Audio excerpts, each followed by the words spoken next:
హరి ఓం. పరమేశ్వర స్వరూపమైన సభకి నమస్కారం.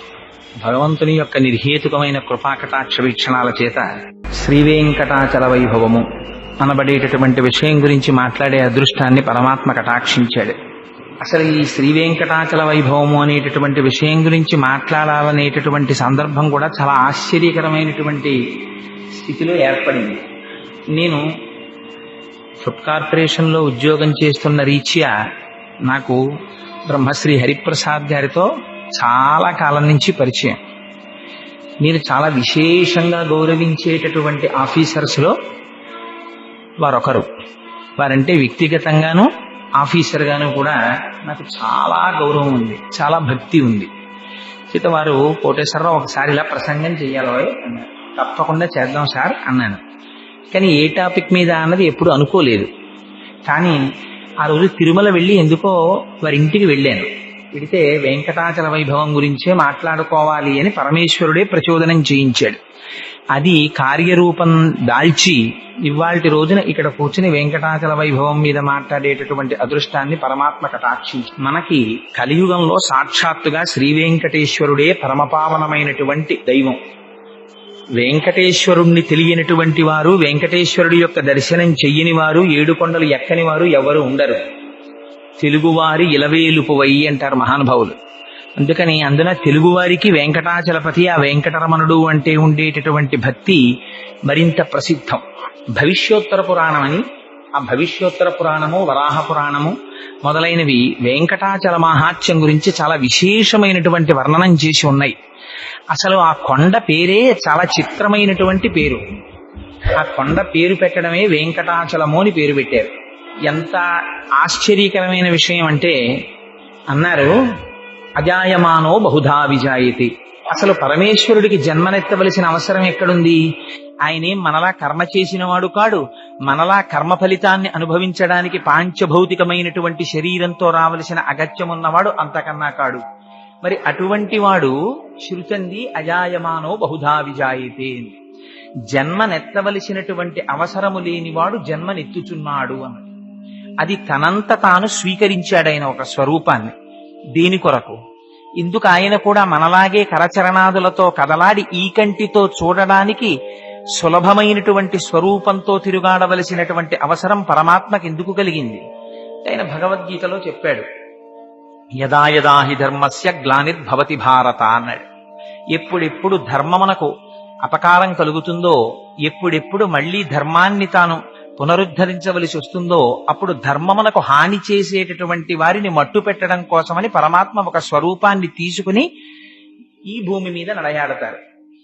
దానికి పరమాత్మ యొక్క అవతారములు ఎన్ని విశేషంగా ఉన్నా పురాణం అంటుంది, కృతేతు నారసింహో భూహు త్రేతాయాం రఘునందన ద్వాపరే వాసుదేవశ్చ కలౌ శ్రీ వెంకటనాయక అంది. ఈ నాలుగు యుగాల్లో పరమోత్కృష్టమైనటువంటి అవతారాలు.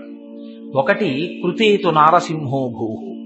కృతయుగంలో నరసింహావతారం పరమ ప్రఖ్యాతమైనటువంటి అవతారం. మనకి నరసింహావతారం అనుకునేటప్పటికీ మనం సాధారణంగా ఊహించేది ఏమిటంటే హిరణ్యకశిపుణ్ణి సంహరించడం కోసం వచ్చినటువంటి అవతారం నరసింహావతారం అని అనుకుంటాం. కానీ అలా కాదు. ఎందుచేత ఈ మాట అంటున్నానంటే, నరసింహావతారం రావడం వెనకాతల ఉండేటటువంటి ప్రయోజనం కేవలం దుష్ట శిక్షణ ఒక్కటే కాదు. మీరు ఎప్పుడైనా భాగవతం చదివితే అర్థమవుతుంది. గద్దించి నిలదీశాడు హిరణ్యకశిపుడు. ఎక్కడున్నాడు రా నువ్వు చెబుతున్న శ్రీ మహావిష్ణువు ఎక్కడున్నాడు చూపించమన్నాడు. అంటే ప్రహ్లాదుడు అన్నాడు, ఇందుకలడు అందులేడని సందేహము వలదు చక్రి సర్వోపగతుండు, ఎందెందు వెదకి చూచిన అందందే కలడు దానవాగ్రణి వింటే అన్నాడు. నాన్న నువ్వు చూడాలి, కానీ అసలు పరమాత్మ లేని చోటు లేదు నాన్న, అంతటా ఉన్నాడు అన్నాడు. ఈ మాట అన్నారట ప్రహ్లాదుడు. ఎక్కడ నేను చూపించమని అడుగుదామా అని హిరణ్యకశిపుడు ఒక్కసారి ఇలా సభామంటపం అంతా చూసేట. అంతటా ఉన్నాడు పరమాత్మ. అంతటా ఉన్న పరమాత్మ ఏమో ప్రహ్లాదుడు అన్న మాటకి ప్రతిస్పందించిన హిరణ్యకశిపుడు ఇక్కడ ఉన్నాడా అని దేని వంక వేలు చూపిస్తాడోనని హరి సర్వాకృతులందాల్చే. ఇది అది అని లేదుట, అన్నిటిలో నిండి నిబుడీకృతమై సిద్ధమైపోయాట. ఏమో ఎక్కడ బయటికి రమ్మంటాడో తను అక్కడి నుంచి బయటికి రావాలని. అలా అంతటా నిండిపోయినటువంటి నరసింహ స్వరూపాన్ని హరి సర్వాకృతులం కలండనచు ప్రహ్లాదుండు భాషింప ఎందును లేడు లేడనుచు దైత్యుండు తర్జింప శ్రీనరసింహాకృతి దాల్చిన అచ్యుతుడు నానా జంగమ స్థావరోత్కర గర్భంబుల నన్నిదేశములను దండ ప్రభావంబునన్నారు పోతన గారు. ఇక్కడ అక్కడ అని కాదు, నానా జంగమ స్థావరోత్కర గర్భంబుల అన్ని దేశముల అంతటా నిండిపోయాడు పరమాత్మ. ఏమో ఎక్కడి నుంచి రమ్మంటే అక్కడి నుంచి రావడానికి సిద్ధంగా ఉన్నాడు. ఇది వ్యాపకత్వాన్ని చూపిస్తుంది నరసింహావతారం. ఒక స్తంభాన్ని చూపించాడంతే, పెళపెళార్భటులతో ఆ నరసింహావతారం స్తంభంలోంచి వచ్చి రక్షించింది. అందుకని అంతటా వ్యాపించి తనని నమ్ముకున్న వాళ్ళని సర్వకాలమునందు కాపాడేటటువంటి స్వరూపం ఒకటి ఉన్నది అని నిరూపించినటువంటి అవతారం కృతయుగంలో నరసింహావతారం. కృతేతు నారసింహోభూహు త్రేతాయాం రఘునందన. త్రేతాయుగంలో రామావతారం అలా మళ్ళీ ధర్మాన్ని 4 పాదాలు నడిపించింది. కోన్వస్మిన్ సాంప్రదంలోకే గుణవాన్ కశ్చ వీర్యవాన్ ధర్మజ్ఞశ్చ కృతజ్ఞశ్చ సత్యవాక్యో దృఢవ్రతః చారిత్రేణ చ కోయుక్త సర్వభూతేషు కోహితః విద్వాన్ కః కస్సమర్థశ్చ కశ్చైక ప్రియదర్శనః ఆత్మవాన్ కో జితక్రోధో ద్యుతిమాన్ కో ననసూయకః కస్య బిభ్యతి దేవాశ్చ జాత రోషస్య సంయుగే అని అడిగారు వాల్మీకి మహర్షి. ఈ 16 గుణములు పరిపూర్ణముగా ఉండి పరమాత్మ యొక్క స్వరూపాన్ని పొందినటువంటి మానవుడు ఈ భూమి మీద తిరుగాడుతున్నవాడు ఎవరైనా ఉన్నాడా అని అడిగితే ఆనాడు నారదుడు రామచంద్రమూర్తి యొక్క స్వరూపాన్ని చూపించారు. అప్పుడు వచ్చింది రామాయణం. అందుకని రామో విగ్రహవాన్ ధర్మ సాధు సత్యపరాక్రమ రాజా సర్వస్య లోకస్య దేవానాం ఇక వాసవ. ఆయన సాక్షాత్తుగా రాశీభూతమైనటువంటి ధర్మమై ప్రవర్తించినటువంటి వాడు రామచంద్రమూర్తి. అందుకని కృతేతు నారసింహోభూ త్రేతాయాం రఘునందన. ద్వాపరే వాసుదేవశ్చ. ద్వాపరయుగం వచ్చేటప్పటికీ ఆయనే శ్రీకృష్ణ పరమాత్మగా వచ్చాడు. మిగిలినటువంటి అవతారాలకి కృష్ణావతారానికి ఒక్కటే ఒక గొప్ప తేడా ఉంది. మిగిలిన అవతారాల్లో పరమాత్మ తాను ఏ రూపంలో వస్తున్నానని చెప్పారో ఆ రూపంలో మాత్రమే తల్లి గర్భంలోంచి వచ్చిన తర్వాత కనపడ్డారు. కానీ కృష్ణావతారంలో వేరు. అర్ధరాత్రి వేళ అష్టమి నాటి రాత్రి అమ్మ కడుపులోంచి బయటికి వచ్చినటువంటి స్వరూపం కృష్ణావతారంగా రాలేదైన. చింటి పిల్లవాడిలా కనపడలేదు. జలధరదేహు నాజాను చతుర్బాహు సరసీరుహక్షు విశాలవక్షు జారు గదా శంఖచక్ర పద్మ విలాసు కంఠ కౌస్తుభమణి కాంతిభాను కమనీయ కటిసూత్ర కంకణ కేయూర శ్రీవత్సలాంఛనాంచిత విహారు మరుకుండల ప్రభాయుత కుంతలలాటు వైఢూర్యమణిగణ వరకిరీటు బాలు పూర్ణేందు రుచిజాలు భక్త లోకపాలు సుగుణాలవాలు కృపావిశాలు చూచి తిలకించి పులకించి చోద్యమంది ఉబ్బి చెలరేగి వసుదేవుడు ఉత్సహించే అన్నారు పోతన గారు. శంఖ చక్ర గదా పద్మములను పట్టుకున్నవాడై నల్లటి మబ్బు ఎలా ఉంటుందో అటువంటి స్వరూపంతో మెరుపులు మెరిసిపోతూ ఆ మహానుభావుడు తల్లి గర్భంలోంచి ఆవిర్భవించి దర్శనమిచ్చారు. ఆయన ఆ అవతారం సౌలభ్యానికి మారుపేరు. మహానుభావుడు గొల్ల పిల్లలతో కలిసి ఆడుకున్నాడు, పశువుల వెంట పరిగెత్తాడు. హయరింఖాముఖ ధూళి ధూరిత పరిన్యస్తాలకోపేతమై రయజాత శ్రమతోయ బిందుయుతమై రంజిల్లు నెమ్మోముతో జయముం పార్థునకిచ్చు వెట్కనని నా శస్త్రాహుతించాలనొచ్చియు బోరించు మహానుభావు మదిలో చింతింతు నశ్రాంతమున్నట్టాడు భీష్ముడు. ఎక్కడి పరమాత్మ, ఎక్కడి అర్జునుడి రథం సారథ్యం చేయడమా, పగ్గాలు పట్టుకోవడమా? యుద్ధభూమిలో ఆయన సారథ్యం చేస్తుంటే ముందు పరిగెడుతున్నటువంటి గుర్రాల యొక్క డెక్కల నుంచి పైకి రేపబడినటువంటి ధూళి వచ్చి ఆయన కుంతలముల నిండా అంటుకోవడమా? ఆయన ముఖం నిండా ధూళి చేత కప్పబడమా? స్వామి శ్రమనుంది చెమట పట్టడమా? ఉత్తరీయంతో తుడుచుకోవడానికి సమయం లేకపోవడమా? తండ్రి, నిన్ను నమ్ముకున్న వాళ్ళకి విజయం కట్టపెట్టడానికి ఎంత కష్టపడ్డావయ్యా, నీ పాదములయందు నా మనస్సు చేర్చవయ్యా అని స్తోత్రం చేశాడు భీష్మాచార్యుల వారు. అదిగో అటువంటి స్వరూపం కృష్ణావతారం. అందుకని కృతేతు నారసింహోభూ త్రేతాయాం రఘునందన ద్వాపరే వాసుదేవశ్చ కలౌ శ్రీవేంకటనాయక. కలియుగం వచ్చేటప్పటికీ ఆయనే వెంకటాచలపతిగా వచ్చారు. ఆ వెంకటాచలపతిగా రావడం చాలా చిత్రాతి చిత్రమైనటువంటి పరిస్థితుల్లో జరిగింది. ఎందుచేత ఈ మాట అంటున్నాను అంటే, స్వామివారు వైకుంఠంలో అమ్మవారితో కలిసి సంతోషంగా గడపడం కోసమని క్రీడాద్రి ఆనందాద్రి అనబడేటటువంటి ఒక పర్వతాన్ని సృష్టించారు. కేవలం ఆయన సంకల్ప మాత్రం చేత సృష్టింపబడినటువంటి క్రీడాద్రి సర్వేశ్వరుడి విహారభూమి. లక్ష్మీదేవితో కలిసి చెయ్యి పట్టుకుని శ్రీమన్నారాయణుడి విహరించేటటువంటి ఆనంద స్థలం. అక్కడ సెలయేళ్లు, రకరకాలైనటువంటి పక్షులు, కలకూజితములు కూసేటటువంటి కోయిలలు, నెమళ్ళు, పురివిప్పి ఆడుతుంటేటటువంటి ఆ సోయగాలు, వాటన్నింటితో దేదీప్యమానంగా సౌందర్యానికి ఆటపట్టుగా ఉండేది ఆ క్రీడాద్రి. అటువంటి క్రీడాద్రిని కృతయుగంలో స్వామి గరుత్మంతుణ్ణి పిలిచారు. కలియుగంలో రాబోయేటటువంటి రోజులలో పాపాత్ములైనటువంటి వారిని ఉద్ధరించడం కోసమని నేను కలియుగంలో వెంకటాచలపతిగా వెళ్ళబోతున్నాను. అందుకని ఈ యుగంలోనే ఈ పర్వతాన్ని తీసుకెళ్లి భూమి మీదకి చేర్చమని ఆదేశించారు. ఆనాడు గరుత్మంతుడు ఆనందాద్రిని, స్వామి విహరించినటువంటి క్రీడాద్రిని తన పక్షముల మీద వహించి తీసుకుని వచ్చి భూమికి చేర్చాడు. అదిగో అలా చేర్చబడినటువంటి పర్వతం ఉన్నదే, అదే వెంకటాచలమై ఉన్నది. అది కృతయుగంలో ఒకే పరమాత్మ అనేక స్వరూపాల్ని పొందుతూ కలియుగంలో వెంకటాచలపతి అయినట్టే ఆ పర్వతం కూడా కృతయుగం నుంచి ఉంది. కృతే వృషాద్రిం వక్షంతి త్రేతాయాం అంజనాచలం ద్వాపరే శేషశైలంతో కలౌ శ్రీవేంకటాచలం నామాని యుగభేదేన అని ఆ పర్వతానికి ఉన్న గొప్పతనం ఏమిటంటే అది కృతయుగంలోనూ ఉంది. కృతయుగంలో ఉన్నప్పుడు ఆ పర్వతం పేరు కృతే వృషాద్రిం వక్షంతి, దాన్ని వృషాద్రి అని పిలిచారు. కృతయుగంలో వృషాద్రి అని దాన్ని పిలవడానికి ఒక రహస్యం చెప్తారు. ఆ రోజులలో వృషభాసురుడనేటటువంటి రాక్షసుడు ఉండేవాడు. ఆయన ఆ పర్వతం మీద చేరి అక్కడ ఉండేటటువంటి సెలయేటిలో స్నానం చేసి పరమ పవిత్రంగా నారసింహ సాలగ్రామాన్ని ఉపాసన చేసేవాడు. రాక్షసుడై లోకాలన్నింటినీ పీడించినప్పటికీ ఆయన చేసినటువంటి నారసింహ సాలగ్రామోపాసన చేత విశేషమైనటువంటి బల వీర్య తేజస్సులను పుంజుకున్నాడు. మహర్షులందరూ తపస్సు చేశారు. లోకరక్షకుడు కనుక, స్థితికారుడు కనుక శ్రీ మహావిష్ణువు ప్రత్యక్షమయ్యారు. మీకు ఏం కావాలని అడిగారు. లోకములకన్నింటికీ కంటకముగా మారాడు ఈ వృషభాసురుడు. అందుకని ఆ వృషభాసురుణ్ణి దునుమాడి మమ్మల్ని రక్షించవలసింది అని కోరుకున్నారు. నారసింహ సాలగ్రామోపాసనం చేసేటటువంటి వృషభాసురుడికి ఆ సాలగ్రామంలోంచి శ్రీ మహావిష్ణువు ప్రత్యక్షమయ్యారు.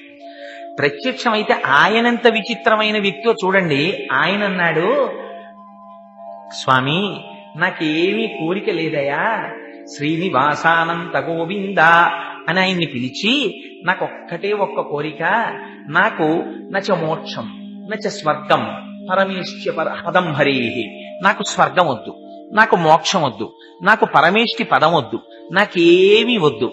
నాకేం కావాలో తెలుసా? శ్రీనివాసానంత గోవింద సురోత్తమ, తండ్రి నాకు ఒక్క వరం ఇయ్యి. ఏమిటా వరం? యుద్ధ భిక్షాంచదేహిమే, నాకు నీతో యుద్ధం చెయ్యాలనుంది. ఇంత స్వామి ప్రత్యక్షమైతే ఉపాధి రాక్షసోపాధి కదా. ఆయన కోరుకున్న కోరిక శ్రీ మహావిష్ణువుతో యుద్ధం చెయ్యాలని. సరే, దానికేముంది, నీ ముచ్చట తీరుస్తానన్నారు స్వామి. ఇద్దరికి యుద్ధం ప్రారంభమైంది. బ్రహ్మాండమైన యుద్ధం జరిగింది. ఆ యుద్ధంలో శ్రీ మహావిష్ణువు ప్రదర్శించేటటువంటి మెళకువలు చూడాలని ఆయన తాపత్రయం. ఎటువంటి ఉపాధిలో ఎటువంటి సంస్కారంతో ఉన్నవాడికి అటువంటి కోరికలే పుడతాయి. రాక్షసుడు కనుక తెల్లవారి లేస్తే యుద్ధం చెయ్యడం తప్ప ఇంకొకటి తెలియనివాడు కనుక శ్రీమన్నారాయణుడు చేసే యుద్ధం ఎలా ఉంటుందో తన ఒక్కడితో చెయ్యాలని కోరిక ఆయనకి. అందుకని యుద్ధం చేశాడు. చేస్తే ఆయనలో ఉన్నటువంటి బలమంతా క్షీణించిపోయింది. మరణించడానికి సిద్ధపడుతున్నాడు. అప్పుడు స్వామి పాదములు పట్టుకుని ప్రార్థన చేశాడు. వరం యయాచే వృషభ శైలో మధబిదోస్తితి, స్వామి నేను మరణించే సమయం ఆసన్నమైంది, నాకొక్క వరం ఇమ్మన్నాడు. ఏం కావాలన్నారు పరమాత్మ? ఈ కొండకి నా పేరు ఉండాలి, దీన్ని వృషభాద్రి అని పిలవాలి అన్నారు. సరే, అలాగే కటాక్షిస్తున్నానన్నారు. సుదర్శన చక్రాన్ని ప్రయోగించారు. ఆ వృషభాసురుని యొక్క కుత్తుక కత్తిరింపబడింది. ఆయన మరణించాడు. అందుకని కృతయుగంలో గరుత్మంతుని చేత తేబడినటువంటి ఆ ఆనందాద్రి, ఆ క్రీడాద్రి, దాన్ని వృషాద్రి అని పిలిచారు. అందుకని కృతే వృషాద్రిం వక్ష్యంతి త్రేతాయాం అంజనాచలం. త్రేతాయుగం వచ్చేసరికి అంజనాదేవి పుత్రుల కోసమని తపస్సు చేసింది అదే పర్వతం మీద. పర్వతం మీద తపస్సు చేసిన తరువాత పరమాత్మ యొక్క అనుగ్రహంగా హనుమ జన్మించారు అక్కడ. హనుమ జన్మించారు కనుక ఆ పర్వతానికి అంజనాచలం అనేటటువంటి పేరు వచ్చింది. అందుకని అదే పర్వతం ఒకనాడు కృతయుగంలో వృషాద్రి అని పిలువబడింది. అదే పర్వతం త్రేతాయుగం వచ్చేసరికి తస్మాత్ అంజన శైలోయం లోకే విఖ్యాత కీర్తిమాన్, ప్రపంచమంతటా కూడా అంజనాద్రి అనే పేరుతోటి ప్రఖ్యాతిని వహించింది. అదే పర్వతం త్రేతాయుగం దాటిన తరువాత ద్వాపరేశేష శైలంతు, ద్వాపర యుగం వచ్చేటప్పటికి అదే కొండని, ఇన్ని యుగాల నుంచి అదే కొండ, ఆ కొండని శేషశైలం అని పిలిచారు. శేషశైలమని పిలవడం వెనకాతల కూడా పురాణంలో ఒక పెద్ద ఇతిహాసం ఒకటి చెప్తారు. ఒకనొకనాడు అలా వైకుంఠపురంబులో నగరిలో ఆమూల సౌధంబుదాపల మందార వనాంతరమృత శర ప్రాతేందు కాంతోపలోత్తల పర్యంకరమా వినోదియగు ఆపన్న ప్రసన్నుండు. ఎక్కడో ఆ వైకుంఠంలో ఆ లోపల ఉండేటటువంటి అంతఃపురంలో, ఇంకా దాటి లోపలికి వెడితే ఉండేటటువంటి అమృత సరస్సు పక్కన ఉన్నటువంటి చంద్రకాంత శిలలతో చేయబడినటువంటి అరుగు మీద లక్ష్మీదేవితో కూడి క్రీడిస్తున్నటువంటి స్వామి అంతఃపురం లోపలికి ఎవ్వరూ రాకుండా శేషుణ్ణి కాపలా పెట్టారు. ఆయన కాపలా కాస్తున్నాడు. అదే సమయంలో ఎక్కడి నుంచో వాయుదేవుడు వచ్చాడు. వచ్చి చాలా ముఖ్యమైనటువంటి కార్యం ఉంది, స్వామితో నేను ఒక్కసారి సంభాషించాలి, అంతఃపురం లోపలికి ప్రవేశిస్తానన్నాడు. శేషుడు అన్నాడు, స్వామి నన్ను ఇక్కడ కాపుదల ఉంచారు, నా అనుమతి లేకుండా నువ్వు లోపలికి వెళ్ళడానికి వీల్లేదు, ఈ సమయంలో నిన్ను నేను పంపను. ఆయన అధికారాన్ని ఆయన ప్రదర్శించాడు. అందుకని ఇప్పుడు నా అనుమతి లేకుండా నువ్వు వెళ్ళడానికి వీల్లేదు, అందుకని నిన్ను నిలువరిస్తున్నాను, ఇక్కడే ఉండిపోమన్నాడు. అంటే వాయుదేవుడు అన్నాడు, నేను చాలా ముఖ్యమైన కార్యం మీద వచ్చాను, స్వామిని సంప్రదించి తీరాలి, అందుకని లోపలికి వెడతానన్నాడు. ససేమిరా వీల్లేదన్నాడు శేషుడు. అన్న తర్వాత ఇద్దరిలోనూ మాట పెరిగి ఎవరి బలాలు వాళ్ళు ప్రదర్శించేటటువంటి సమయం ఆసన్నమైతే శేషుడు గర్వంతో ఒక మాట అన్నాడు. ఆయన అన్నాడు, జ్ఞాని బలే విరాజేచ విష్ణు భక్త నమత్సమః. జ్ఞానములో కాని, బలములో కాని, వైరాగ్యంలో కాని నాతో సమానమైనటువంటి విష్ణు భక్తుడు లేడు. నేను ఎటువంటి వాడిని అనుకుంటున్నావు వాయుదేవా? సదాంతఃపురే వాసః. మీ అందరూ ఎప్పుడో ఒకసారి వచ్చి భగవానుణ్ణి దర్శనం చేస్తారు, నేను అలా కాదు, ఎప్పుడూ అంతఃపురంలో ఉంటాను. పుత్రాణం అధికోహరేహే, నేను శ్రీ మహావిష్ణువుకి కన్న కొడుకు కన్నా అధికుణ్ణి, నన్ను అంతలా చూసుకుంటారు.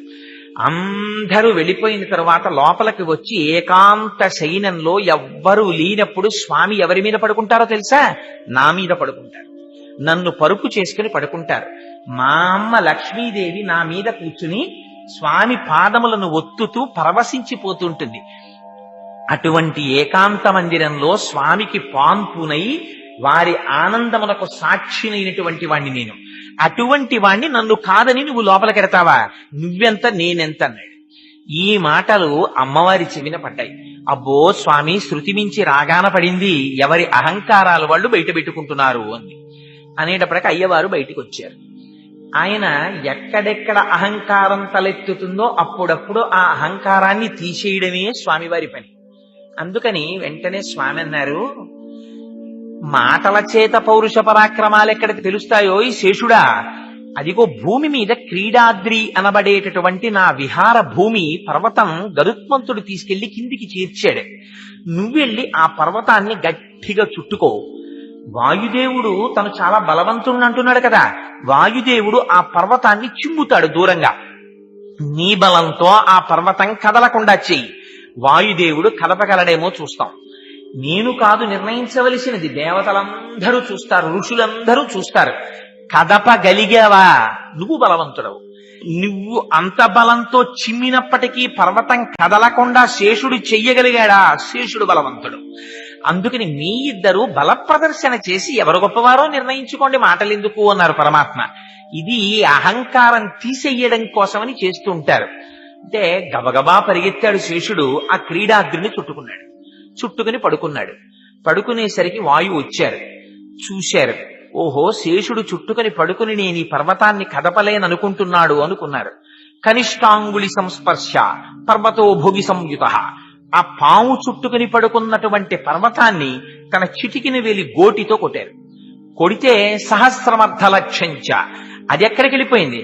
1500 లక్షల యోజనముల దూరం దక్షిణాయనం, అది దక్షిణ దిక్కుకి ఎగిరిపోయింది ఆ పర్వతం. ఎగిరిపోతే ఆ వేగానికి శేషుడు ప్రాణములే పోయినట్టుగా తల్లడిల్లిపోయాడు. అప్పుడు ఆ పర్వతము యొక్క తండ్రి అయినటువంటి మహామేరు పరిగెత్తుకొచ్చాడు. అయ్యయ్యో, ఆ క్రీడాద్రి, ఆ ఆనందాద్రి నా కుమారుడు.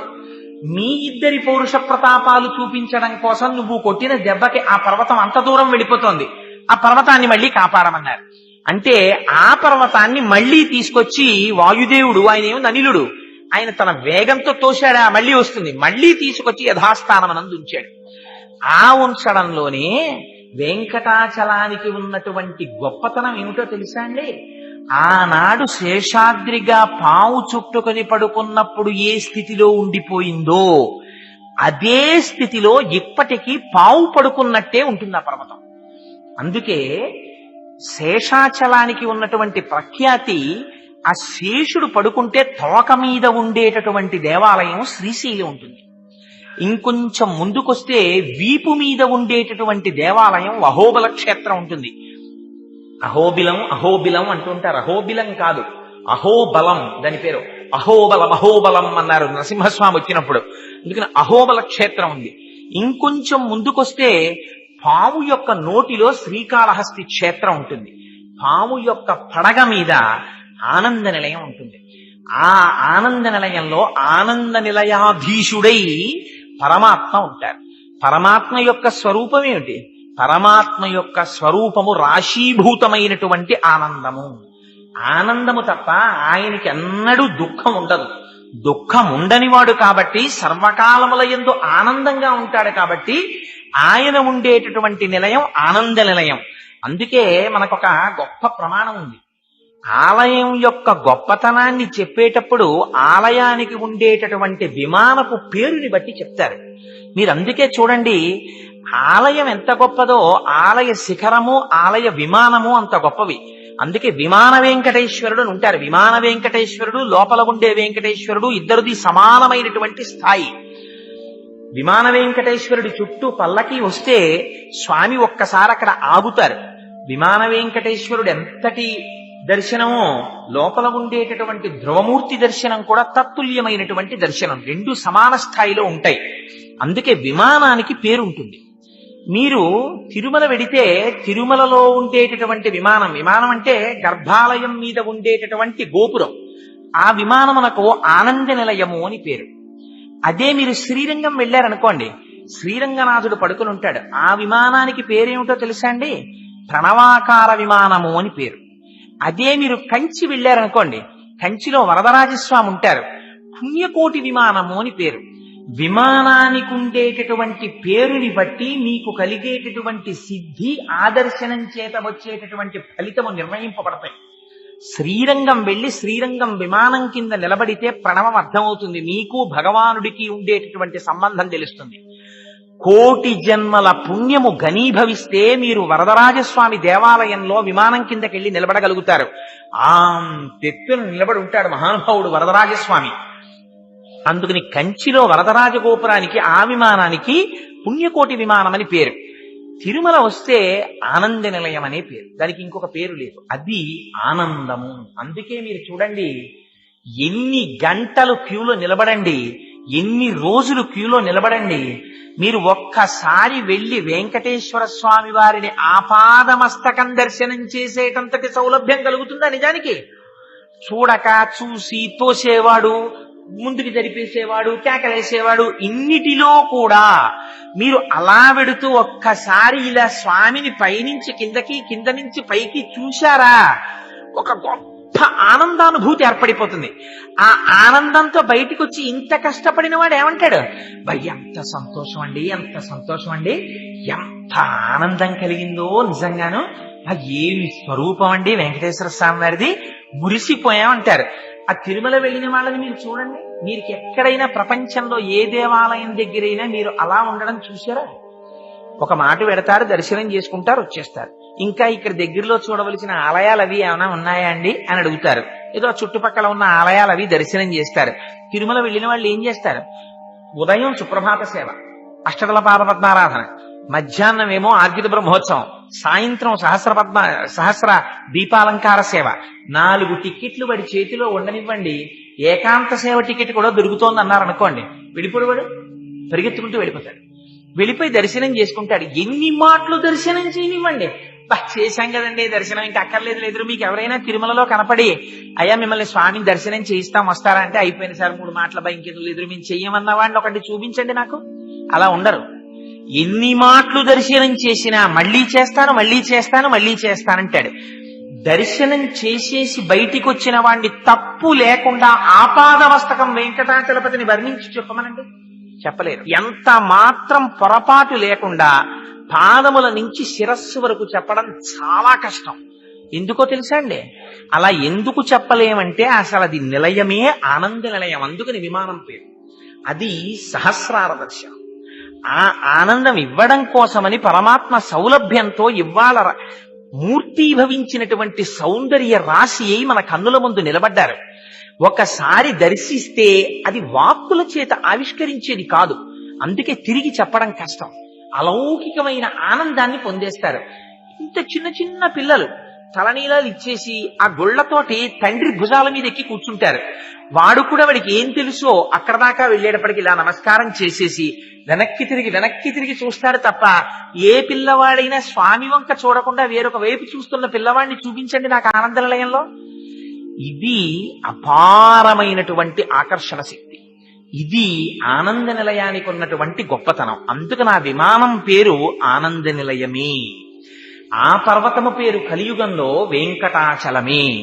అందుకని ద్వాపరే శేషశైలంతు కలౌ శ్రీవేంకటాచలం. కలియుగం వచ్చేటప్పటికీ ఆ పర్వతానికి ఇంకొక పేరు పెట్టలేదు, వెంకటాచలము అని పేరు పెట్టారు. ఇప్పటి వరకు రకరకాలైనటువంటి కథల చేత ఆ పర్వతానికి పేర్లు మారాయి.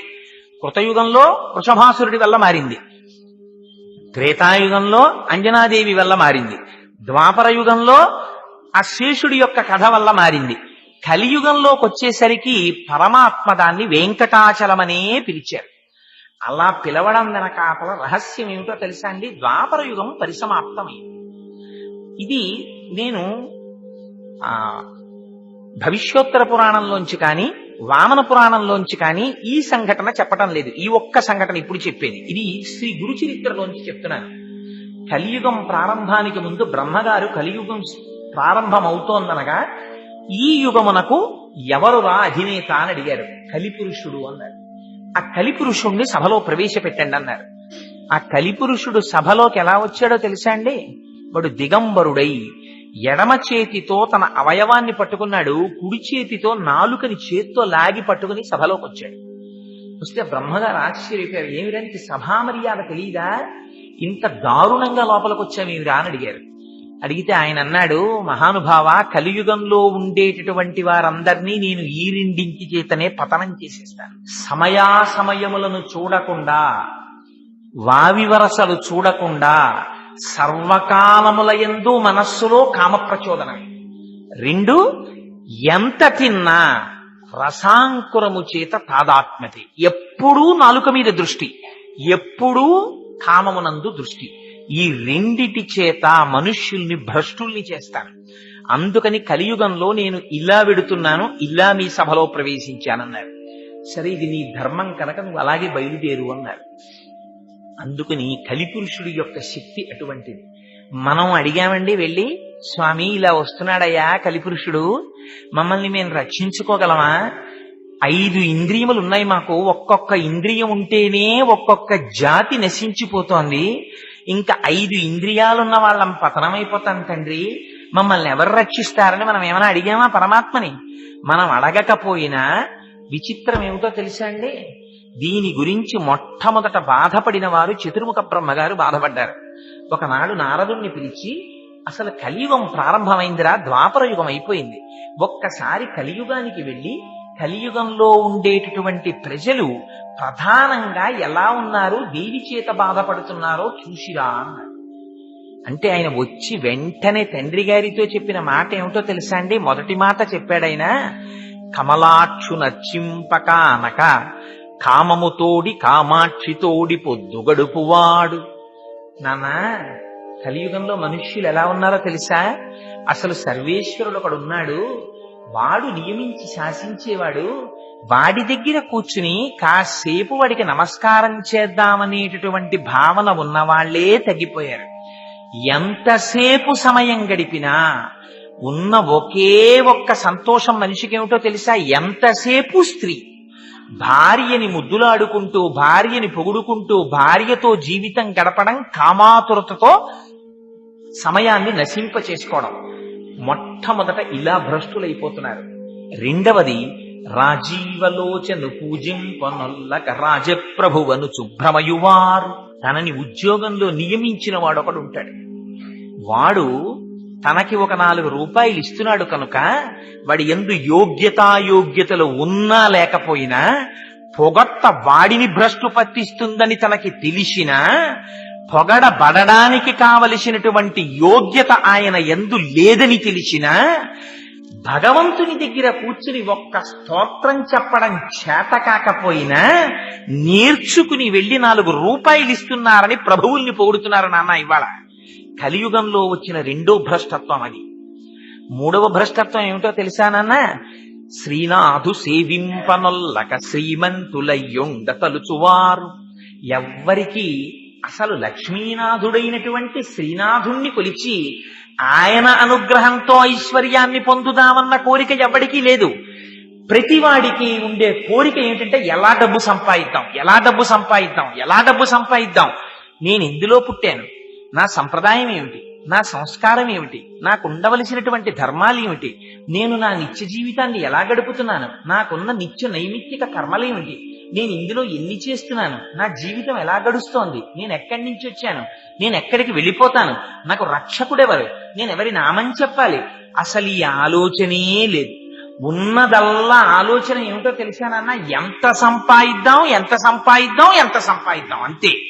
ఇది కలి యొక్క విశేషమైనటువంటి ప్రభావం. నారాయణుని చేరు దారి కానరాక అధముల నోట పడెడివారు.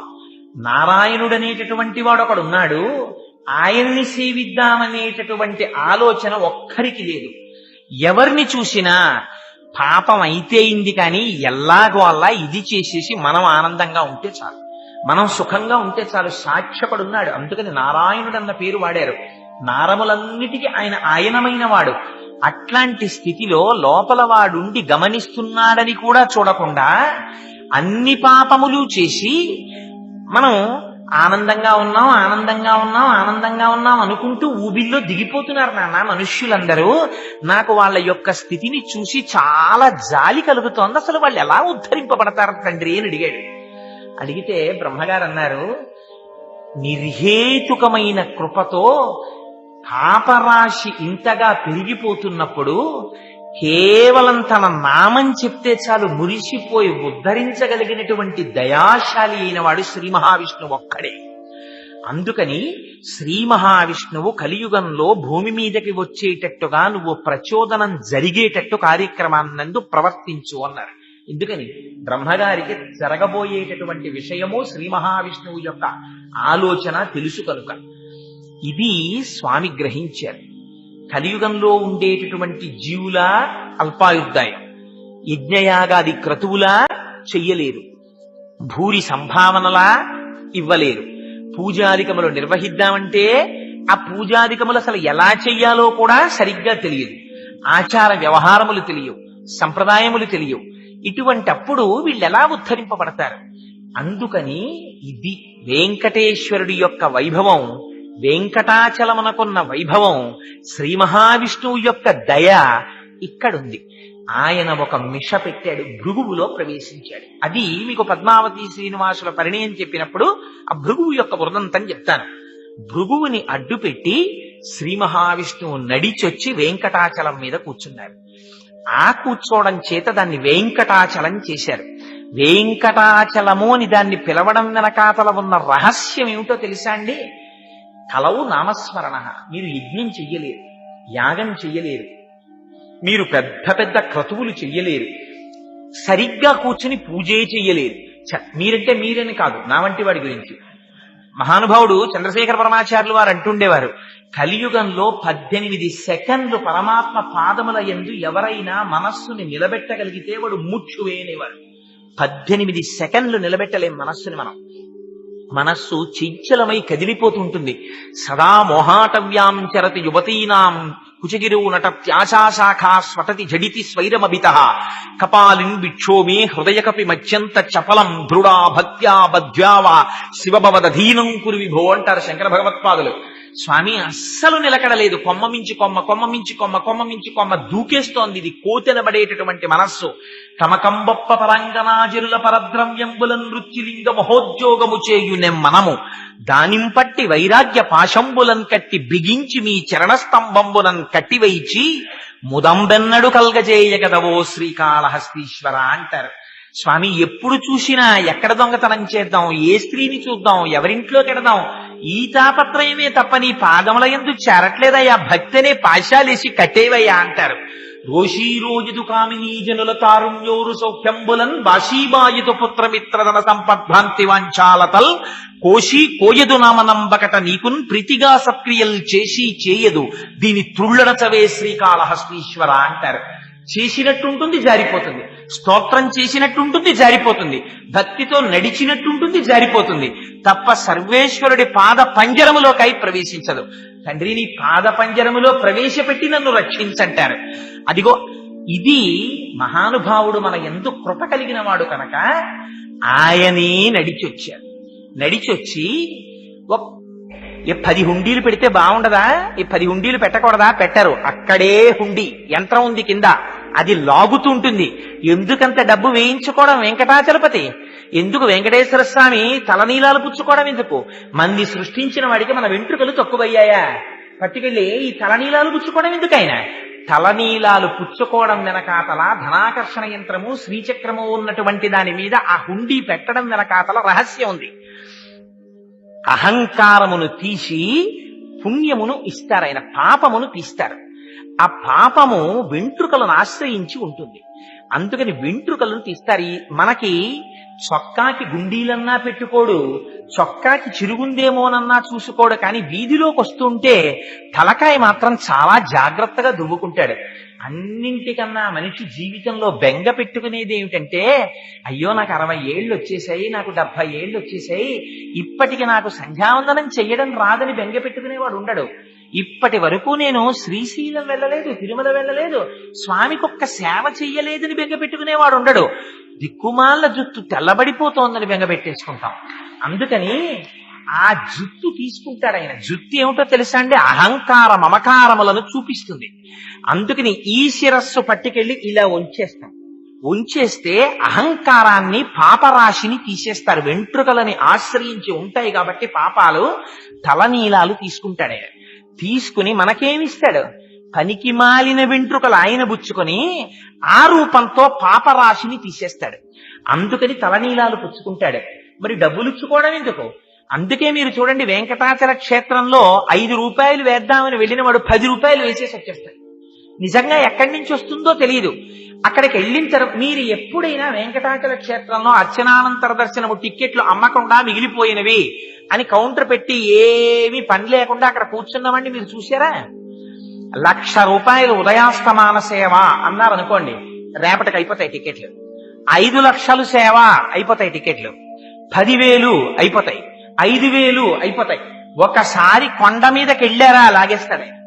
ఎందుకైనా ఆయనకి డబ్బు లేక కాదు, శ్రీ ఆయన సొత్తు, ఆయన లక్ష్మీనాథుడు, ఆయన శ్రీనివాసుడు. ఆయనకి చేత కాక కాదు, మనకిచ్చేవాడు ఆయన, మనని రక్షించేవాడు ఆయన. మన దగ్గర పుచ్చుకోవడం దేని కొరకు? నువ్వు పుట్టి ఒక్కనాడు ఒక యజ్ఞం చెయ్యలేదు, నువ్వొక్క యాగం చెయ్యలేదు, ఒక్కనాడు పీటల మీద కూర్చుని ఒక గొప్ప క్రతువు నువ్వు ఆచరించలేదు.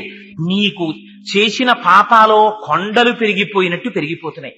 అయ్యయ్యో ఎంత బాధపడిపోతావోరా ఈ వీటి చేతని అనంత ఫలితాన్ని ఇస్తానని ప్రతిజ్ఞ చేశాడు ఆయన.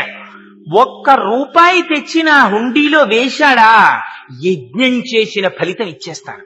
శక్తి కొలది ఒక్క సుప్రభాతం టికెట్ కొనుక్కుని వచ్చి గుమ్మం ముందు నించున్నాడా. అందుకే దాని పేరు ఇంకొక పేరు కాదండి, దాని పేరు వైకుంఠమే. మీరు వెళ్లి వైకుంఠంలో నిలబడినట్టు వైకుంఠంలో ఎవరు నిలబడతారు? తెల్లవారి లేస్తే విశ్వామిత్రాది మహర్షులు వెళ్లి నిలబడతారు. నిలబడి వశిష్ఠుడు, విశ్వామిత్రుడు, అంగిరసుడు, కాత్యాయనుడు, గౌతముడు మొదలైన మహర్షులందరూ రెండు పక్కలా నిలబడి, నిజంగా స్వామి నిద్రపోతారా? స్వామి నిద్రపోతే మన్ని చూసేవాడెవడు? స్వామికి నిద్ర ఉండదు. కానీ నిద్రపోయినట్టు నటించి భాగవతంలో దశమస్కంధంలో ఈ రహస్యాన్ని బయటపెట్టారు. చిన్ని కృష్ణుడికి నిద్ర చేత కాదు. ఎందుకని? ఆయన కృష్ణుడు నిరతిశయ ఆనంద స్వరూపుడైన ఆయన కృష్ణావతారంలోకి వచ్చిన తర్వాత ఆయనకి నిద్రపోవడం అలవాట్లేదు. ఆయన కళ్ళు తెరుచుకుని ఉండేవారు ఉయ్యాల్లో.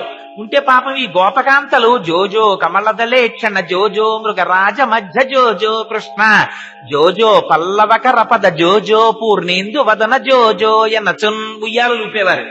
ఇలాగే కళ్ళు తెరిచి ఉండేవాడు పత్తికాయల్లాగా. ఆయనకి నిద్రపోవడం అలవాట్లేదు. ఆయన నిద్ర తామసికమైన నిద్ర కాదు, అది యోగ నిద్ర. లోకములను మరింతగా కాపాడతాడు ఆయన సమయంలో. అందుకని అలా పత్తికాయల్లా కళ్ళు తెరుచుకున్న కృష్ణుణ్ణి చూసి పిల్లవాడు నిద్రపోవట్లేదనుకుని ఆ గోపకాంతలందరూ పక్కకి తిరగేసేసి పాపం ఆ వీపు మీద జోకొట్టేస్తుండేవారట. అంతకు ముందే అన్నాడు, ఆ వీపు మీద అంత దెబ్బ తిన్నవాడు కాడాయన. వీళ్ళు జోకొడుతుండేవారు. చూశాట, ఓహో లోకములు నిదురపోవక తా నిదురింపని శుభగుడు ముదితల్ జోకొట్టిపాడా నిదురన్ గైకొనులీల కను తెరవకయుండెన్ అంటారు పోతన గారు.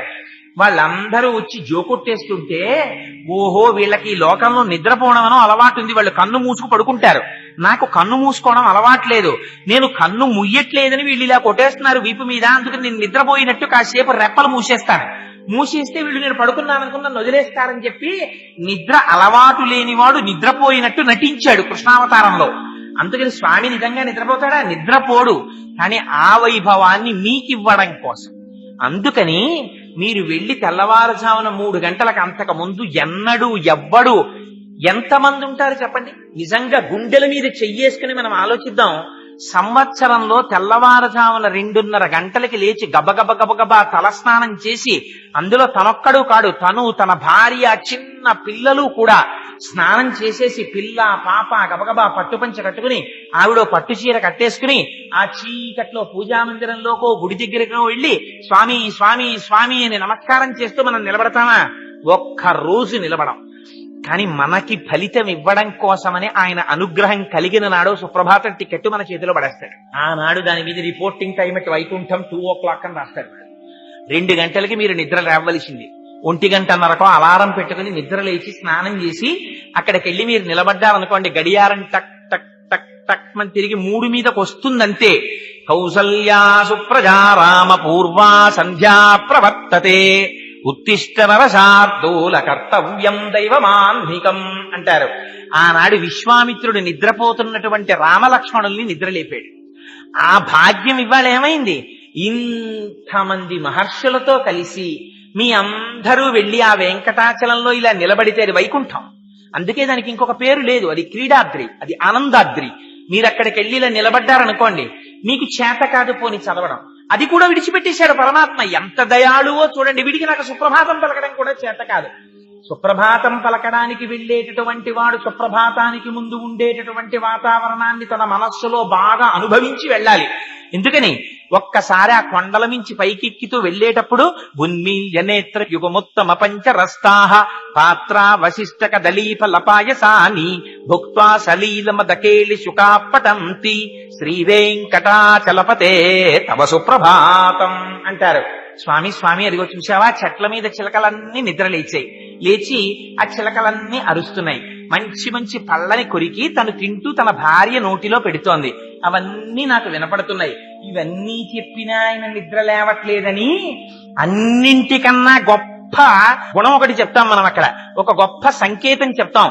యోషా గణేన వరదగ్ని విమధ్యమాని ఘోషాలయేషు దిమంధన తీవ్ర ఘోషా రోషాత్ కలిం విధతే కకుభశ్చ కుంభాః శ్రీ వెంకటాచలపతే తవ సుప్రభాతం అంటాం.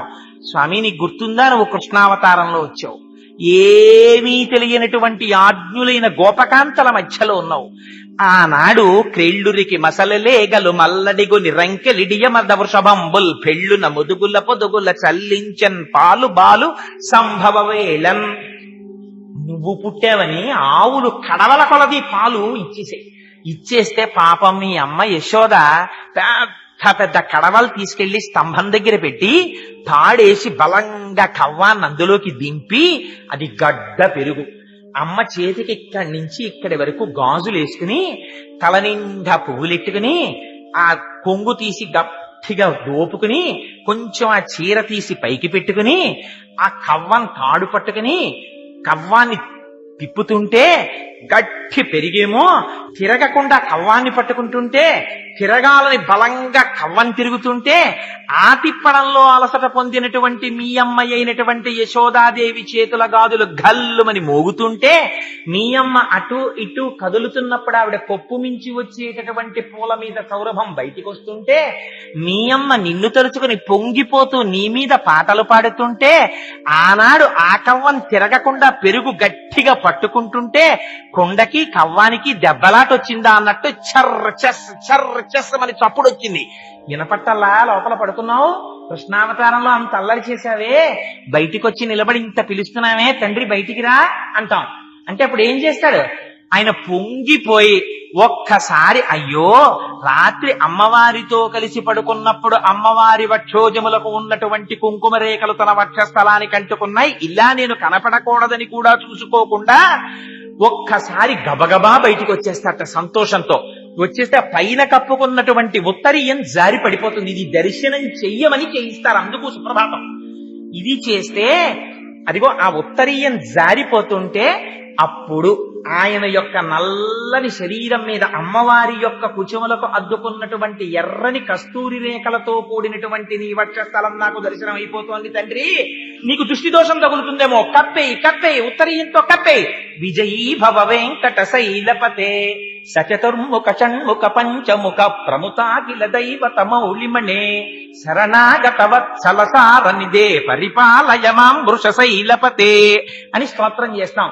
తండ్రి నువ్వు శరణాగత వత్సలసారనిధే, అక్కడికొచ్చి గోవిందా గోవిందా గోవిందా అన్నామని అమ్మతో కలిసి ఆ వక్షస్థలం చూపించకూడని రీతిలో ఉత్తరీయం జారిపోతుండగా వచ్చేసావా అని దర్శనం చేసి పొంగిపోతే ఏం పర్వాలేదురా, నువ్వేం చెప్దాం అనుకుంటున్నావో చెప్పు అని నిలబడి తను కూర్చుంటే వచ్చిన వాడు కనపడడేమో అని కూర్చోను కూడా కూర్చోడు మహానుభావుడు, నిలబడి దర్శనమిస్తే పొంగిపోయి ఆయన యొక్క సౌజన్యానికి స్వామి ఇంకా నా జీవితంలో ఇంకొక చోటికెళ్ళాను. అజ్ఞానినా మయా దోషాన శేషాన్ విహితాన్ హరే క్షమస్వత్వం శేషశైల శిఖామణే. ఎన్ని దోషాలు చేశానో తండ్రి క్షమించవయ్యా అని ఆయన పాదాల మీద పడిపోతాం. అందుకని ఒక్క సుప్రభాతం టిక్కెట్టును అడ్డు పెట్టి తెల్లవారుజామున లేపి తన సన్నిధానంలో నిలబెట్టి మీరు నించున్నారనేటటువంటి పుణ్యాన్ని 10 మాటలు గుండెలు బాధేసుకుంటాట. వాడు నా కోసమని ఒక రాత్రి లేచిపోయాడు తెలుసా, తలస్నానం చేసేసాడు శీతాకాలంలో, 1 గంటకు వచ్చేసాడు, నా గుళ్ళో నిలబడ్డాడు, లోపలికి వచ్చాడు, సుప్రభాతం పాడుతుంటే ఇలా నమస్కారం పెట్టాడు, నిద్ర వస్తుంటే పాపం ఆవలింతలొచ్చినా కన్ను పడిపోకుండా అలా నించున్నాడు. ఆ తర్వాత నాకు దర్శనం ఇస్తే నా దర్శనం చేసుకుని పొంగిపోతూ ఇంటికి వెళ్ళిపోయాడు. వాడికి నేనేమివ్వగలను అని పొంగిపోతాట అని అంత సులభ సాధ్యుడై 1 రూపాయి తను పుచ్చుకుని మీ పాపరాశిని ధ్వంసం చేస్తానని ప్రతిజ్ఞ చేసి వచ్చిన వాడు కనుక ఆయనకి వెంకటాచలపతి, ఇంకొక పేరు పెట్టలేదు. అలా చేశాడా అండి అసలు? మరి అలాంటి కొండ పెట్టిన తర్వాత అలా జరిగిందా అని మనకు అనుమానం వస్తుందని పెద్దలు ఒక గొప్ప ఆఖ్యానం చెప్తారు. దానికి అసలు వెంకటాచలం అన్న పేరు రావడం వెనకాతల ఉన్న కథ చెప్తారు. అది పరమపావనమైనటువంటి కథ. అందులో పురాణాంతర్గతంగా వ్యాస భగవానుడు చెప్పినవి ఏవీ కల్పితములు అబద్ధములు ఉండవు. పూర్వకాలంలో పురంధరో నామ సోమయాజీ దృఢవ్రత, పూర్వకాలంలో పురంధరుడు అనబడేటటువంటి ఒక సోమయాజి ఉండేవాడు. ఆయన త్రికాల సంధ్యావందనం చేసేవాడు. భగవంతుణ్ణి అర్చించడం, ఇంట్లో నిత్యాగ్నిహోత్రం, దొరికిన దానితో తృప్తిగా జీవితాన్ని గడుపుకోవడం తప్ప వేరొకటి తెలియనటువంటి మహాభక్తుడు. అటువంటి వాడికి చాలా కాలం సంతానం కలగలేదు. భగవంతుణ్ణి అర్చించాడు. చిట్ట చివరికి దైవేన పూర్వ పుణ్యేన వృద్ధోస్యాస్య సుతోభవత్, బాగా వృద్ధాప్యం వచ్చేస్తున్నటువంటి సమయంలో ఒక కుమారుడు జన్మించాడు. ఈయన సాక్షాత్తుగా లక్ష్మీయుతుడైనటువంటి శ్రీనాథుడే నా ఇంటికి వచ్చాడనే సంతోషంతో మాధవుడు అని పేరు పెట్టుకున్నాడు. మా అంటే లక్ష్మీదేవి, ధవుడు అంటే లక్ష్మీదేవి భర్త, అందుకని మాధవుడని పేరు పెట్టుకున్నాడు. ఆ పిల్లవాడు తండ్రి చేసుకున్నటువంటి పుణ్య విశేషమో భగవంతుని అనుగ్రహమో, అన్ని వేదాలు నేర్చుకున్నాడు, శాస్త్రాలు నేర్చుకున్నాడు, పురాణాలు నేర్చుకున్నాడు, నిత్యాగ్నిహోత్రీకుడు, చాలా జాగ్రత్తగా జీవితాన్ని పరమ పవిత్రంగా గడుపుతున్నాడు. అటువంటి పిల్లవాడికి ఒక రోజున అకస్మాత్తుగా ఎటువంటి వాడు భ్రష్టపట్టేటటువంటి సమయం వచ్చిందా? వ్యాసుడు దేవీ భాగవతంలో చెప్తాడు, కాలోహి బలవాన్ కర్త సతతం సుఖదుఃఖయోహో నరాణాం పరతంత్రాణం పుణ్య పాపానుయోగత అంటాడు. పతనమయ్యే సమయం వచ్చిందా కాలస్వరూపంతో బుద్ధిని ప్రచోదనం చేసి పడగొట్టేస్తుంది. అందుకే మాకురు ధనజన యవ్వన గర్వం హరతి నిమీష కాలసర్వం మాయామయమిదమఖిలం హిత్వా బ్రహ్మపదం త్వం ప్రవిశ విదిత్వా అంటారు శంకరాచార్యుల వారు. ఇందుకురాల గుడ్డెలు చూపించుకుని మురిసిపోతావు నేనని ఇవన్నీ ఉంటాయనుకుంటున్నావా? ఈ యవ్వనం, ఈ ఐశ్వర్యం, ఈ మదం ఇవేముండవు. కాలస్వరూపంలో తీసేస్తాడు పరమాత్మ. తీసిన నాడు బాధపడతావు. అందుకని ఆయన పాదములు పట్టి నిలబడంటారు. అందుకని అంతటి మాధవుడికి ఎంత విచిత్రమైన కోరిక కలిగిందంటే, పట్ట పగటి వేళ మహాపతివ్రత అయినటువంటి భార్య, సూర్యుడు ప్రకాశిస్తుండగా మిట్ట మధ్యాహ్నం ఒక రోజున భార్యా సంగమాన్ని అపేక్షించి భార్యని వెళ్లి అడిగాడు, నీతో సంగమించాలని నాకు కోరికగా ఉంది అని. అంటే ఆవిడంది, తత్రాపి దివస క్రీడా అయుక్తం మునయో విదుహు నికేతనే పితామాత అగ్నిహోత్రంచ దేవరాట్. ఆవిడ ధర్మం చెప్పింది. ఎంత పాపపు పనికి ఇవాళ నీ మనస్సు ప్రచోదనమైందయా? సూర్యుడు ప్రకాశిస్తుండగా మనుష్య జన్మనెత్తి యజ్ఞోపవీతం వేసుకుని సంధ్యావందనం చేస్తూ ఇంట్లో తల్లిదండ్రులున్నారని చూడకుండా, ఇంట్లో దేవతార్చన సంపుట ఉందని చూసుకోకుండా అగ్నిహోత్రాలు వెలుగుతున్నాయి, మధ్యాహ్నం వేళ భార్యా సంగమం కోరుతున్నావా? పరమ పొరపాటు. సూర్యాస్తమయం అయిన తరువాత చీకటి పడితే కాని భార్యా సంగమం చెయ్యకూడదు, ఓర్చుకోమందవిడ. అంటే ఆయన అన్నాడు, అంటే కలియుగం ప్రవేశించింది, ఎటువంటి వారిని కూడా భ్రష్టు పట్టిస్తున్నాడు కలిపురుషుడు, అందుకని చూపించారు మాధవుడి జీవిత చరిత్ర. ఆయన అన్నాడు, తీవ్రమైన కోరిక పుట్టిన నాడు దానిని ఉపశమింప చేయడం సాధ్యం కాదు. అగ్నిహోత్రం ఒక పక్క నుంచి ప్రజ్వరిల్లుతుంటే సాయంకాలం దాన్ని ఆర్పుతానని ఎవడైనా ఉపేక్షిస్తాడా? ఆర్పవలసిందే అన్నాడు. ఆవిడంది, ఈ పాపానికి ఒడిగట్టకు, ఇంట్లో నికేతనే పితామాత, అమ్మా నాన్నగారు అత్తమామలు ఉన్నారు, అగ్నిహోత్రం ఉంది, దేవతార్చన సంపుటం ఉంది. ఇంతకు ముందు ఎన్నడూ నేను ఇటువంటి కోరిక వినలేదు. కనీసం ఈ పాపం నువ్వు చేసేటప్పుడు నేను ఇంటి నుంచి బయటకు వెళ్ళిపోతాను, నీళ్లు తేవడం అనేటటువంటి మిష పెట్టుకుని నదీ తీరానికి వెడతాను, నువ్వు నదీ తీరానికి రా. ఈయన భార్య వెనకాతల నదీ తీరానికి బయలుదేరాడు. ఎటువంటి వాణ్ణి కూడా పడగొట్టగలిగినటువంటి కలిపురుషుని యొక్క శక్తి చేత ఎంత చిత్రం జరిగిందంటే, ఆయన తన భార్య వెంట వెడుతుండగా భార్య ముందు నడిచి వెళ్లి నీళ్లు పట్టుకుని వెనక్కి తిరిగి వచ్చేస్తోంది. ఈయనన్నాడు, నేను లోపల ధర్మ విచారణ చేశాను, నా మనస్సు తప్పుత్రోవ పట్టింది, నేను నదీ స్నానం చేసి సంధ్యావందనం చేసి వస్తాను, నువ్వు ఇంటికి వెళ్ళిపో అన్నాడు. అంటే ఆవిడ నమ్మింది, ఇంటికి వెళ్ళిపోయింది. ఈయన అక్కడ కళ్ళు తాగుతూ కూర్చున్నటువంటి సాక్షాత్తుగా యమధర్మరాజు గారి సోదర అన్నట్టుగా ఉన్నటువంటి బొగ్గు లాంటి ఒక వనితని చూశాడు. ఆవిడ పేరు కుంతల. ఆవిడ అప్పుడే గోమాంసం తిని కళ్ళు తాగుతోంది. ఆవిడ్ని చూసి అగ్నిహోత్రం వెలిగినట్టు వెలిగిపోతున్నాడు తేజస్సు చేత. ఆవిడ దగ్గరికి వెళ్ళి, నాకు నీతో సంగమించాలని కోరిక కలిగిందని అడిగాడు. కలిపురుషుడి యొక్క ప్రభావం ఎలా భ్రష్టు పట్టిస్తుందో చూడండి. అంటే ఆవిడంది, నువ్వు త్రికాల సంధ్యావందనం చేసే బ్రాహ్మణుడు, నీకు ఒంటి మీద యజ్ఞోపవీతం ఉంది, నీ ఇంట్లో నిత్యాగ్నిహోత్రం ఉంది, నువ్వు నీ తండ్రి నీ ఇద్దరి పేర్లు చెప్తే ఈ ఊరంతా లేచి నిలబడుతుంది. అటువంటి వాడివి నేను ఇప్పుడే గోవుని సంహరించి దాని మాంసం తిన్నాను, నేను కళ్ళు తాగుతున్నాను, నా లోపల నుంచి పరమ భయంకరమైన దుర్వాసన వస్తుంది, మేము అసలు స్నానం చెయ్యం చాలా రోజుల పాటు. అనిత్యమైనటువంటి ఇటువంటి శరీరంతో నీ శరీరాన్ని కలుపుతానని కోరుతున్నావా? నా మాట విను, నీకు ఇటువంటి కోరిక తగలదు, తిరిగి వెనక్కి వెళ్ళిపోమని. అంటే ఎంత దుర్మార్గమైన పని చేశాడంటే, ఆ రోజున ఆ బ్రాహ్మణుడు మిట్ట మధ్యాహ్నం వేళ కళ్ళు తాగి ఉన్నటువంటి కుంతలా అన్న స్త్రీని బలాత్కారముగా అనుభవించాడు బ్రాహ్మణుడై. ఇది కలిపురుషుడి యొక్క ప్రభావం. ఇంకా ఇంతకన్నా ఎవరు భ్రష్టు పట్టింపబడరు కనుక. పట్టిస్తే ఆవిడంది ఎంత అసహ్యం వేసిందంటే, త్వజయజ్ఞోపవీతంతే ముండగిత్వా శిరస్తథ అబ్రాహ్మణ్యముపాగమ్య భక్ష గోమాంసముత్తమం అని. ఇటువంటి దౌర్భాగ్యపు పని చేసి నీ ఒంటి మీద యజ్ఞోపవీతం వేసుకు తిరుగుతున్నావా? నీకు సిగ్గు లేకపోతే నాకు సిగ్గుండద్దు? నాతో కలిసి సంగమించావు కనుక యజ్ఞోపవీతం తీసి అవతల పారాయి, తీసి విసిరిశాడు.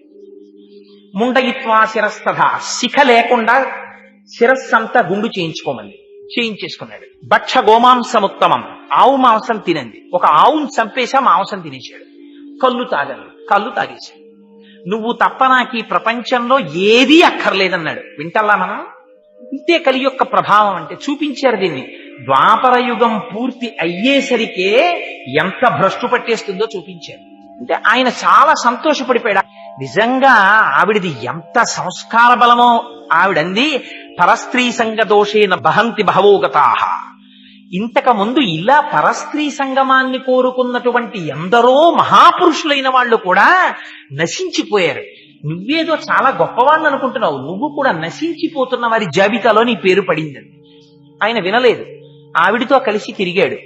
నీకన్న సౌందర్య రాశి నాకు ప్రపంచంలో ఎక్కడ దొరుకుతుందని ఆమెతోనే జీవితాన్ని గడిపాడు. చిత్రం ఏమంటే, ఒకనాడు కాలము మృత్యు స్వరూపంగా వచ్చి ఆవిడ్ని కబళించింది. ఆవిడ మరణించింది. కుంతల మరణించిందని తాను పరివేదన చెంది ఊరు విడిచిపెట్టి పిచ్చివాళ్ళ అడవిని బట్టి తిరిగాడు.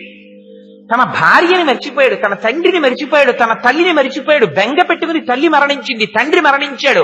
ఉన్నదొక్కగానొక్క కుమారుడు, అంచేష్టి సంస్కారం చెయ్యలేదు, తద్దినం పెట్టలేదు. పెట్టకుండా తిరుగుతున్నాడు. భార్య అనాథయ్యి విలపిస్తూ ఇంటి పట్టు నుండిపోయింది. తను తిరుగుతున్నాడు. తినడానికి తిండి కూడా దొరకనటువంటి స్థితిలో పడిపోయి ఉన్నాడు ఒక రోజున. అటువంటి స్థితిలో ఉత్తర భారతదేశం నుంచి తిరుమల యాత్ర చెయ్యడం కోసమని ఒక రాజు తన బృందంతో వెళ్ళిపోతున్నాడు. ఆ రోజులలో తిరుమల క్షేత్రానికి కొండల మీదకి ఎవరు వెళ్లేవారు కాదు. అందుకే 4 దేవాలయాలు కింద కట్టారు. వెంకటేశ్వర స్వామి వారి దేవాలయాలు ఆ రోజుల్లో కొండ మీదకి వెళ్ళలేకపోయారని.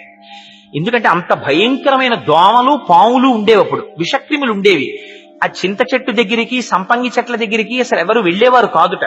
అదిగో అటువంటి స్థితిలో ఆ రాస పరివారంతో కలిసి తాను కూడా బయలుదేరి ఆ మాధవుడి అదృష్టం ఎక్కడ దొరికిందంటే, తెలిసో తెలియకో తిరిగి వెంకటాచలం వైపుకి నడక మొదలెట్టాడు. వెంకటాచలానికి వెడుతున్నామన్నారు వాళ్ళు. వెంకటాచలమా పర్వతానికి నేను వస్తానన్నాడు. వాళ్ళతో బయలుదేరాడు. తాను బ్రాహ్మణుడయ్యుండి భుక్తశేషం తిన్నాడు. వాళ్ళు తినగా మిగిలిపోయిన విస్తళ్ళు పారేస్తే అందులోది తీసుకుని తాను తిన్నాడు. తిని వాళ్లతో పాటు వెళ్ళాడు. స్వామి అక్కడికి వెళ్ళిన తరువాత చిత్రం ఏమిటంటే, వాళ్ళు కపిలతీర్థానికి వెళ్ళారు. కపిలతీర్థానికి వెళ్లి అసలు వెంకటాచలంలో వెంకటేశ్వర స్వామి వారి దర్శనం చెయ్యడానికి ముందు చెయ్యవలసినటువంటి పని ఇది. వెంకటాచల వైభవం మొట్టమొదట కపిలతీర్థాన్ని దర్శనం చెయ్యాలి. చేసి కపిలతీర్థంలో స్నానం చేసి అక్కడ ఉన్నటువంటి కపిలేశ్వర స్వామి వారి దర్శనం చేసి వీలైతే ఒక రాత్రి అక్కడ పడుకుని కొండెక్కాలి.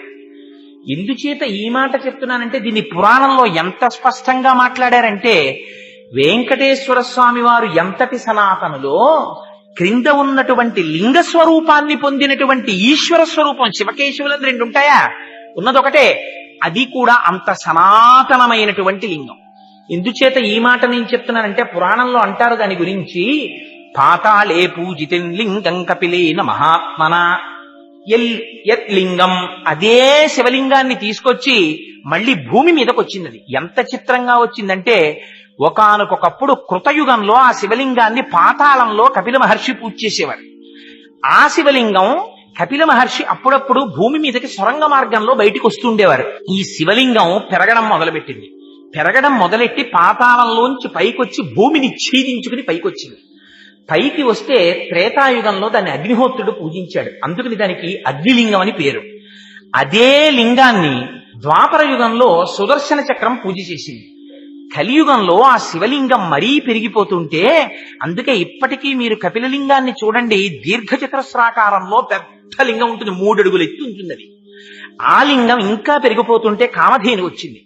అందుకే మీరు ఇప్పటికీ ఎప్పుడైనా కపిలలింగాన్ని దర్శనం చేస్తే స్పష్టంగా కనపడుతుంది. ఆ శివలింగం మీద కామధేనువు తన పాదాన్ని ఉంచి మా వర్ధస్య, ఇక నువ్వు పెరగకు అని అడిగి క్షీరధారలతో అభిషేకం చేసింది. 3 కన్నులు కనపడతాయి ఆ శివలింగానికి. సజ్జోజాత అఘోర తత్పురుష వామదేవ ఈశానములనేటటువంటి 5 ముఖాలతో ఉంటుంది. అటువంటి శివలింగం, ఆ శివలింగానికి అక్కడ ఉన్నటువంటి ఆ బిలానికి ఉన్నటువంటి గొప్పతనం, తద్బిలం కాపిలం తీర్థం సర్వపాప ప్రణాశనం. ఆయనతో పాటే, శివలింగంతో పాటే భూమిలో కింద పాతాళ లోకంలో ఉండేటటువంటి భోగవతి అనబడేటటువంటి గంగ యొక్క పాయ పైకి ప్రవహించి కపిల తీర్థం కింద ఏర్పడింది. అందులో ఒక రహస్యం ఉంది. నేను ఆ మధ్య కాలంలో ఒక చోట చదివాను. అక్కడ ఒక ఆయన దాని గురించి తెలుసుకుని, మీకు అర్జెంటుగా బైపాస్ సర్జరీ చెయ్యాలి, మీరు బ్రతకరు అని డాక్టర్ల చేత చెప్పబడినటువంటి వ్యక్తి అనుకోకుండా కార్తీక మాసంలో సోమవారం నాడు మధ్యాహ్నం ఆ కపిల ఆ క్షేత్రంలో పైనుంచి పడేటటువంటి జలధార కింద స్నానం చేసి ఆపరేషన్ చేయించుకోవడం కోసమని మళ్ళీ వెళ్ళారు. మళ్ళీ ఆయనకి ఈసీజీ తీసి ఎక్స్రే తీస్తే ఆయనకు అసలు ఏ బ్లాక్ లేదు. మేము ఏమైనా పొరపాటు పడ్డామా, మీకు ఆపరేషన్ చేయాలని మీకు ఎలా చెప్పాము అని డాక్టర్లు తిప్పి పంపించారు. ఎంత చిత్రం అంటే, దాని గురించి పురాణంలో ఒక ప్రమాణవాక్యం ఉంది. ఇప్పటికీ ఏం చెప్తారంటే, కార్తీక మాసంలో అది ఎంత గొప్ప విశేషం అంటే, 3 లోకములలో ఉండేటటువంటి సమస్త పుణ్యతీర్థములు కూడా, త్రైలోక్యే సర్వతీర్థాని కార్తీకే మాసి పర్వణి, కార్తీక మాసంలో వచ్చేటటువంటి సోమవారం నాడు, శనివారం నాడు, ఏకాదశి, అమావాస్య, పౌర్ణమి తిథులలో మధ్యాహ్నం వేళ, మధ్యాహ్నే కాపిలే తీర్థే అక్కడికొచ్చి సాన్నిధ్యం యాంతి పార్వతి అని చెప్పారు పరమశివుడు. మిట్ట మధ్యాహ్నం వేళ 12 గంటల సమయంలో కార్తీక మాసంలో ఈ తిథులలో దశనాడిక, ఒక్క 10 నిమిషాల సేపు మాత్రం ఆ జలధారలలో సమస్త తీర్థములు ఆవహించుంటాయి. ఆ కపిల తీర్థంలో స్నానం చేస్తే ఒక గొప్ప శక్తి ఉంది. తల్లిదండ్రులకి తద్దినం పెట్టడం పొరపాటునో, గ్రహచారం చేతో, అజ్ఞానం చేతో మానేసినటువంటి వాళ్ళకి మళ్ళీ పితృదేవతానుగ్రహం కలుగుతుంది. వాళ్ళు పితృదేవతలకి కర్మ చేసినటువంటి వాళ్లతో సమానం అవుతారు. అదిగో అంత శక్తి కలిగినటువంటి కపిల తీర్థంలో ఈ మాధవుడు తెలిసో తెలియకో స్నానం చేశాడు. స్నానం చెయ్యగానే ఆయన ఇంతకాలం తల్లిదండ్రులకి అంచేష్టి సంస్కారం చెయ్యకపోవడం చేత కలిగినటువంటి పాపము దహింపబడి పితృదేవతలు సంతోషించారు. ఆ రాత్రి ఆయన అక్కడ పడుకున్నాడు. పడుకునుండగా మహానుభావుడు శివుడి అనుగ్రహం కలిగితే విష్ణువు దగ్గరికి చేరుస్తాడు, విష్ణు అనుగ్రహం కలిగితే శివుడి దగ్గరికి చేరుస్తాడు. ఉన్నది ఒకటే స్వరూపం కదా. అందుకనే కపిల తీర్థంలో ఉండేటటువంటి శివలింగానికి ఒక గొప్పతనం ఉంది. ఆశ్వీజ మాసంలో వచ్చేటటువంటి పూర్ణిమా తిథి నాడు కపిలేశ్వర క్షేత్రంలో 250 కిలోల బియ్యాన్ని అన్నం వండుతారు. మీరు ఇప్పటికీ కావాలంటే వెళ్ళి చూడొచ్చు. 250 కిలోల బియ్యాన్ని అన్నం వండి ఆ అన్నాభిషేకం అని అన్నంతో అభిషేకం చేస్తారు శివలింగానికి.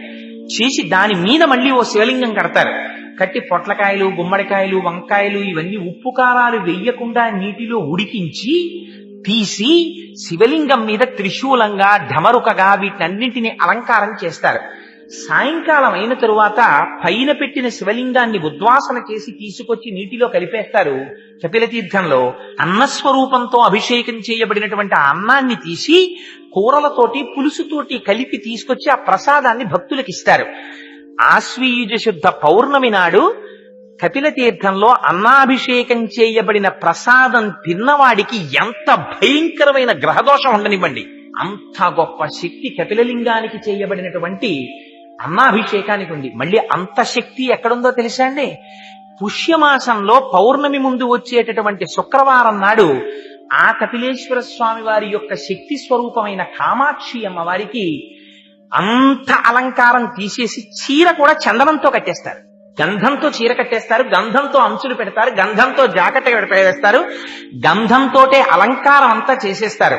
అమ్మవారిని అలా దర్శనం చేస్తే సమస్త పాపములు నశిస్తాయి. అంత గొప్ప క్షేత్రం కపిలతీర్థ క్షేత్రం. కపిలతీర్థం ఎంత గొప్ప క్షేత్రమో మీకు ఒక్క మాటలో చెప్పాలంటే, రాజేంద్ర చోళుడికి కలలోకి వచ్చారు స్వామివారు. కలలోకి వచ్చి ఇక్కడ సోమస్కంధమూర్తి ప్రతిష్ఠ చెయ్యమన్నారు. మీకు ఒక్క కపిలతీర్థంలోనే సోమస్కందుడు దర్శనమిస్తాడు. సా ఉమా స్కంధ ఒకే పీఠం మీద పరమేశ్వరుడు కూర్చుంటాడు, పార్వతీదేవి కూర్చుంటుంది. ఇంత బ్రహ్మణ్య జ్ఞానము కలిగినటువంటి సుబ్రహ్మణ్యుడు ఆడుకుంటూ పిల్లవాడిలా కాళ్ళు చేతులు పైకెత్తి ఆడుకుంటూ కనపడతాడు. ఒక పీఠం మీద ఉంటారు. అలా ఉంటే దాన్ని సోమస్కంధమూర్తి అంటారు. అక్కడ ఉన్న కాలభైరవుడు సంతాన రక్షక కాలభైరవుడు అని పేరు. పిల్లలకి ఏదైనా అనారోగ్యం వస్తే కపిలతీర్థంలో కాలభైరవుణ్ణి దర్శనం చేస్తారు. దర్శనం చేసి దేవరాజ సేవ్యమాన పావనాంగ్రి పంకజం వ్యాల యజ్ఞ సూత్ర బిందు శేఖరం కృపాకరం నారదాది యోగి బృంద వందితం దిగంబరం కాశికాపురాధినాథ కాలభైరవం భజేత్తని ఆయన్ని ఒక్కసారి తలుచుకుంటే చాలు. కపిలతీర్థంలో ఉన్న కాలభైరవుణ్ణి అర్ధరాత్రి వేళ ఎప్పుడైనా ప్రమాదకరమైన సమయంలో ఒక్కడు బయటికి వెళ్ళేటప్పుడు కపిలేశ్వర కాలభైరవ అని తలుచుకుని బయటికి వెడితే వాడికి విషక్రిముల వలన కాని దారి దొంగల వలన కాని భయం కలగకుండా స్వామి రక్షణ వహిస్తాడు. సోమస్కంధమూర్తి, సుబ్రహ్మణ్యుడు, నాగులపట్టి, కాలభైరవుడు, అమ్మవారు, అయ్యవారు ఇన్ని వెలిసిన క్షేత్రం. పైగా అది కూడా స్వయంభూ. వెంకటేశ్వర స్వామి వారు ఎలా స్వయంభువో కపిలతీర్థంలో ఉన్నటువంటి కపిలేశ్వరుడు కూడా స్వయంభూ. ఆ లింగం కూడా మొదట్లో తెల్లగా ఉంటుంది, మధ్యలో పచ్చగా ఉంటుంది, పైన ఎర్రగా ఉంటుంది, 3 రంగులతో ఉంటుంది. అన్నిటికన్నా చాలా ఆశ్చర్యకరమైనటువంటి విశేషం, ఆ ఆలయంలో కూడా పక్కనే చండీశ్వరుడు కూడా ఉంటాడు. చిట్ల చండీశ్వరుడిని ఆయన దగ్గరికి వెళ్ళి మనం ఫలితాన్ని అపేక్షించి రావాలి. శివలింగాలు స్వయంభూలింగాలను ఉంటాయి, దైవిక లింగాలను ఉంటాయి. మనకి విశాఖపట్నంలో బుర్రా కేవ్స్ లోకి వెడితే పైనుంచి నీటిధార కొండ పైనుంచి పడుతూ ఉంటుంది. పడితే నీటి చుక్క పడిన చోటల్లా శివలింగం పైకి లేస్తూ ఉంటుంది. అలా నీటి చుక్క పడినప్పుడల్లా పెరిగి అంతంతెత్తు పైకి లేచిపోయిన శివలింగాలు ఉన్నాయి బుర్రా గుహల్లో. అలా దైవికంగా ఏర్పడిన లింగాలైతే వాటిని దైవీ లింగాలంటారు. దేవతలు ప్రతిష్ఠిస్తే దేవతాలింగములు అంటారు. అలా కాకుండా ఋషులు ప్రతిష్ఠిస్తే వాటిని ఆర్షలింగములు అంటారు. మనుష్యులు ప్రతిష్ఠ చేస్తే మానుషలింగములు అంటారు. రాక్షసులు ప్రతిష్ఠ చేస్తే రాక్షసలింగములు అంటారు. నదుల యొక్క పరివాహంలో కోత చేత ఏర్పడితే బాణలింగములు అంటారు.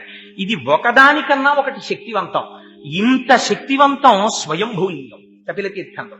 అటువంటి కపిలతీర్థంలో ఆ కపిలేశ్వర స్వామి వారి సన్నిధానంలో ఉన్నటువంటి కపిలతీర్థంలో తెలిసో తెలియకో ఆ మాధవుడు స్నానం చేశాడు. స్నానం చేసి రాత్రి పడుకున్నాడు. పరమ గాఢాంధకారం. ఆ రోజుల్లో ఎవ్వరూ కొండ మీదకి నడిచి ఎక్కేవారు కాదు. అటువంటి సమయంలో అతనికి లోపల నుంచి ప్రచోదనం కలిగింది. ఏది ఏమైపోని ఎంత పొరపాటు చేశాన్రా, ఇది వెంకటాచలం అంటే. మీరు తెలిసి కాని తెలియక కాని ఒకసారి ఆ కొండ పాదాల దగ్గరికి వెళ్ళారా, అంతగా లాక్కుని పాపరాశిని ధ్వంసం చేస్తుంది. ఇంకా ఇప్పటికే ఆలస్యం అయిపోయింది, నా జీవితంలో ఇన్ని తప్పులు చేశాను, ఒక్కసారి ఈ వెంకటాచల పర్వత శిఖరాలు అధిరోహించాలనుకున్నాడు. ఇంకా రాత పరివారాన్ని నిద్రలేపలేదు, తనకొక్కడికి ప్రమాదం వస్తుందని ఆలోచించలేదు. ఒక్కడు లేచి వెళ్లిపోవడం మొదలెట్టాడు కొండ మీదకి. ఆ వెళ్లిపోవడంలో విచిత్రం ఎక్కడ జరిగిందంటే, వెంకటాచల పర్వత శిఖరముల దాకా వెడుతున్నట్ట. అక్కడ వెంకటాచలంలో ఉండేటటువంటి చెట్లు, పుట్టలు, రాళ్ళు, చెరువులు, పక్షులు అందరూ కూడా శ్రీమన్నారాయణుడి గురించి తపస్సు చేసేటటువంటి మహాపురుషులందరూ అక్కడ ఉంటారు. అందుకే అనంతాళ్వార్లు భగవద్ రామానుజాచార్యుల వారిని కొండ మీదకి రమ్మని అడిగితే, నేను ఎక్కడికైనా వస్తాను కానీ తిరుమల కొండ మీదకి మాత్రం నేను రానన్నారు. అదేమి గురువుగారు అలా అంటున్నారు, ఒక్కసారి కొండ మీదకి రమ్మని అడిగితే, తిరుమల క్షేత్రం అంతా, కొండలు కొండలంతా, అదంతా సాలగ్రామమయం, వాటిని నా పాదాలతో తాకను, నేను రానన్నారు. అంటే అలా కాదు, మీరు వచ్చి తీరవలసిందే అని పట్టుపట్టారు. పట్టుపడితే రామానుజులు కొండ ఎలా ఎక్కారో తెలుసా అండి? కింద శరీర శోధనం చేసి, శరీర శోధనం అంటే కాలకృత్యములను కింద తీర్చుకుని, ఈ పాదములకి 2 తాళ్లు తీసుకుని తాళ్లు కట్టి, ఈ 2 తాళ్లు భుజాల నుంచి వెనక్కి తిప్పి కంఠం వైపు నుంచి వెనక్కి వేసి ముడేసేసుకుని, పొరపాటున కూడా పాదం వెనక్కి పడకుండా మోకాళ్ళు కొట్టుకుపోతుండగా ఆ మోకాళ్లతో డేకుతూ పర్వతం ఎక్కారు. ఎక్కి పైకెక్కి అక్కడ ఉండేటటువంటి ఆచారాల్ని, సంప్రదాయాల్ని, అక్కడ జరిగే పూజా విధానాన్ని వైఖానసులు అర్చన చెయ్యాలి కాబట్టి ఆయనేం వైఖానసుల జోలికి వెళ్ళలేదు. వైఖానసులే అర్చన చేసేటట్టుగా అక్కడ ఆచార సాంప్రదాయాలన్నింటినీ ఏర్పాటు చేసి తిరిగి వచ్చేస్తుంటే అనంతాళ్వార్లు అడిగారు, నాకు మీ విగ్రహం కావాలని. అప్పుడు రామానుజాచార్యులు వారి విగ్రహం చేయించి రామానుజులు కౌగిలించుకుని ఇచ్చారు. అందుకే మీకు భారతదేశంలో ఎక్కడ రామానుజుల మూర్తి అంత యవ్వనంలో ఉన్న మూర్తి తిరుమలలో ఉన్నది తప్ప ఇంకొకటి కనపడదు. అది ప్రతిష్ఠ చేయబడి ఉంటుంది భాష్యకారుల సన్నిధి అని. సరే, అందుచేత అంత పరమపావనమైన కొండ కనుక చిత్రం ఏమిటో తెలుసా అండి, మారు రూపాలలో ఉన్నటువంటి దేవతలు, ఋషులు వీళ్ళందరూ ముక్కులు మూసుకున్నారట మాధవుడు వస్తుంటే. ఆయన చేసిన పాపరాశి చేత ఆ పాపముల ఫలితము పైకి దుర్వాసన కింద కొడుతోంది. ఈయన వెంకటాచలం యొక్క కొండ మీదకి వచ్చాడు. రాగానే వెంకటాచలం మీద ఇలా పాదం పెట్టాడంతే. అందుకే దానికి ఇంకొక పేరు లేదు. తెలియక వెంకటేశ్వరుడు వెంకటేశ్వరుడు వెంకటాచలము అని దీర్ఘం తీసేస్తూ ఉంటారు. అసలు అందులో ఉన్న ఫలితం అంతా దీర్ఘంలోనే ఉంది. వేం కటతే, వేం పాపం కటతే యస్మాత్ పాపదహన శక్తిత. వేం అంటే పాపం, కటతే అంటే తీసేయడం. ఏ కొండ మీద మీరు వెళ్లి కాలు పెట్టినంత మాత్రం చేత మీరు ఏ తపస్సు చేయకపోయినా అప్పటి వరకు మీ శరీరమునకు పట్టిన సమస్త పాప రాశి ధ్వంసము చేయబడుతుందో అటువంటి శక్తి కలిగిన కొండకి వెంకటాచలం అని పేరు. ఆ వెంకటాచలమిత్యేవా నామదేవ సదాజగుహు అన్నారు. అందుకని ఆ పర్వతానికి మేము ఇంకొక పేరు పెట్టలేదు, దాన్ని వెంకటాచలము అనే పిలిచాం. అంత శక్తిని ఇచ్చినవాడు ఆ పైన కూర్చున్నాడు కనుక ఆయన పేరు వెంకటేశ్వరుడు. వేం పాపమును కటతి తీయగలిగినటువంటి ఈశ్వరుడు, సర్వజగన్నియామకుడు లోపలున్నాడు. అంత శక్తి ఉన్నవాడు లోపలున్నాడని మీరు గుర్తుపట్టడానికే ఆలయం బయట శంఖనిధి, పద్మనిధి ఉంటారు. అంటే ఈ బ్రహ్మాండములో ఎంత ఐశ్వర్యం ఉందని మీరు ఊహించగలరో అంతటి ఐశ్వర్యము తన స్వాధీనమునందున్నవాడు. అందుకని రాజద్వారానికి అటు ఇటు శంఖనిధి, పద్మనిధి ఒకేలా ఉండేటటువంటి మూర్తులుంటాయి. సరే, అదిగో అటువంటి వెంకటాచలం కొండ మీదికి వెళ్ళగానే ఆయనకున్నటువంటి పాపరాశి ధ్వంసమైపోయి మళ్లీ యథాస్థితిని పొందాడు. పొందగానే చిత్రం ఏమిటంటే బ్రహ్మాది దేవతలు ప్రత్యక్షమయ్యారు. ప్రత్యక్షమై నువ్వింత తెగింపుతో ఈనాడు భయానికి వశుడువు కాకుండా వెంకటాచలం కొండ మీదకి వచ్చావు. అందుకే వెంకటాచలం కొండ ఎక్కడమే జీవితానికి అదృష్టం. తలనీలాలు ఇంకో చోట ఇవ్వకూడదా? తెలిసివ్వండి, తెలియక ఇవ్వండి. ఆంధ్రదేశంలో 199 కుటుంబాలలో తలనీలాలు పుట్టు వెంట్రుకలు అని పుట్టగానే ఉన్న వెంట్రుకల్ని తీసుకెళ్లి వెంకటాచలంలో వదిలేస్తారు. మీరు చూడండి, పిల్లలు ఏడుస్తుంటారు. ఆ పిల్లాన్ని బలవంతంగా ఒళ్ళో కూర్చోపెట్టేసుకుంటే చక్కగా చిన్న ఆనపకాయని గీసేసినట్టు గీసేస్తారు వాళ్ళు. గీసేస్తే ఆ బోడిగుండుతో పిల్లలకో చిన్న తిలకం పెట్టి వాళ్ళకో గౌనేసో చిన్న ప్యాంటేసో తీసుకొస్తారు. ఎంత ముచ్చటగా ఉంటారో పిల్లలందరూ. ఇది ఎక్కడిదో తెలుసా అండి? అజ్ఞానం. అమ్మ కడుపులో తాను పడుకుని ఉన్నప్పుడు తలకిందులుగా పడుకుంటాడు. ఇది కపిల గీతలో చెప్పారు భాగవతంలో. తల కిందకుంటుంది, కాళ్ళు పైకుంటాయి. తలకిందులుగా అమ్మ కడుపులో పడుకుంటే అమ్మ తిన్న ఆహారంలోని బలమే నాభిగొట్టం ద్వారా తనలోకి రావాలి. అమ్మ ఒకనాడు జిహ్వచాపల్యంతో తాను తినకూడనటువంటి పదార్థాల్ని తింటుంది. తింటే ఆ వేడి వాతం తనలోకి ప్రసరిస్తాయి. గాఢాంధకారం, చర్మము, రక్తము, మాంసము, కొవ్వు, అస్థి, శుక్ల, మేధ అనబడేటటువంటి 7 ధాతువులు లోపల ఏర్పడతాయి. 2 కాళ్ళు, 2 చేతులు, 4, 5 శిరస్సు, 7 కంఠము, 6 కంఠము, 7 హృదయము, 8 ఉదరం అనేటటువంటి 8 భాగాలు ఏర్పడతాయి. వీటితో పాటుగా 2 కళ్ళు, 2 ముక్కులు, 2 చెవులు, 6 నోరు, 7 మలద్వారం, 8 మూత్రద్వారము, 9 రంధ్రములు వస్తాయి. ప్రాణ, అపాన, వ్యాన, ఉదాన, సమాన, నాగ, కూర్మ, కృకర, ధనంజయ, దేవదత్తములనేటటువంటి 10 వాయువులు లోపల ప్రవేశిస్తాయి. ఇన్ని లోపలికి ప్రవేశించిన తరువాత తను కాళ్ళు కదపడానికి ఉండదు, చేతులు కదపడానికి ఉండదు. అందుకే గర్భస్థ నరకం అంటారు. ఆనాడు ఒకరితో చెప్పుకోవడానికి ఉండదు. ఆ చీకట్లో పడి కొట్టుకుంటూ ఉంటాడు. రైలు ఎక్కి కాస్త పొడుగ్గా ఉన్నవాడు కాళ్ళు జాపుకోవడానికి అవకాశం లేకపోతేనే తిమ్మిరెక్కిపోతుంది. అలాంటిది అమ్మ కడుపులో తిరగబడి అలా పడుకునుంటే ఆనాడు వీడు సర్వేశ్వరుణ్ణి ప్రార్థన చేస్తాడు. తండ్రి, ఇలా నువ్వు నాకు ఎన్ని జన్మలిచ్చావో, ఎన్ని ఉపాధులిచ్చావో, బయటికి వెళ్ళాను, మళ్ళీ సంసారం పట్టుకుంది, మళ్ళీ సంసారంలో తిరిగాను, పునరపి జననం పునరపి మరణం పునరపి జనని జఠరేశయనం దిహ సంసారే బహుదుస్తారే కృపయాపారే పాహిమురారి. మళ్ళీ విడిచిపెట్టేశాను, మళ్ళీ సంసారంలో ప్రవేశించేశాను.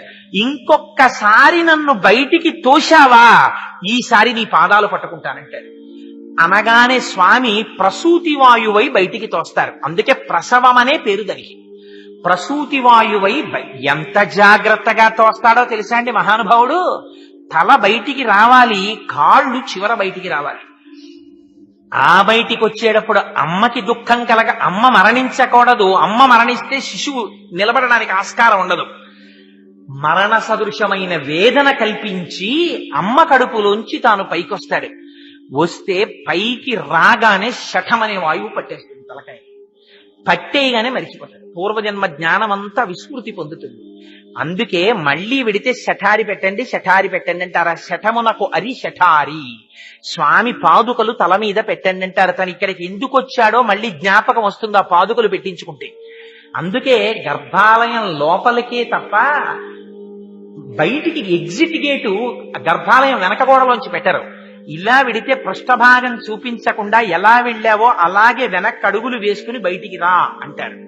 అంటే ఒకసారి వెళ్ళింది ఆయనలో చేరిపోవడానికే తప్ప ఆయన్ని దాటి వెళ్ళిపోవడానికి నీకు ఇంకేం లేదు. ఆయనలో కలవడమే జన్మ యొక్క సార్థకత. కానీ అది మరిచిపోయింది. ఈ రహస్యం అమ్మ ఎక్కడ చెప్తుందో తెలుసా అండి? లతా మంగేష్కర్ అవనివ్వండి, ఎన్ఎస్ సుబ్బులక్ష్మి గారు అవనివ్వండి, లేకపోతే ఎంత పెద్ద విదుషీమణి అవనివ్వండి, ఎంత గాయని కానివ్వండి, అమ్మ పాడే జోలపాట అంటే ఒక్కటే జోలపాట. ఏమిటా జోలపాట? ఉయ్యాల్లో పడుకోబెడుతుంది, ఉయ్యాల ఊపుతుంది. పిల్లాన్ని తొట్లో పెట్టామనో అదొక పెద్ద సంబరం.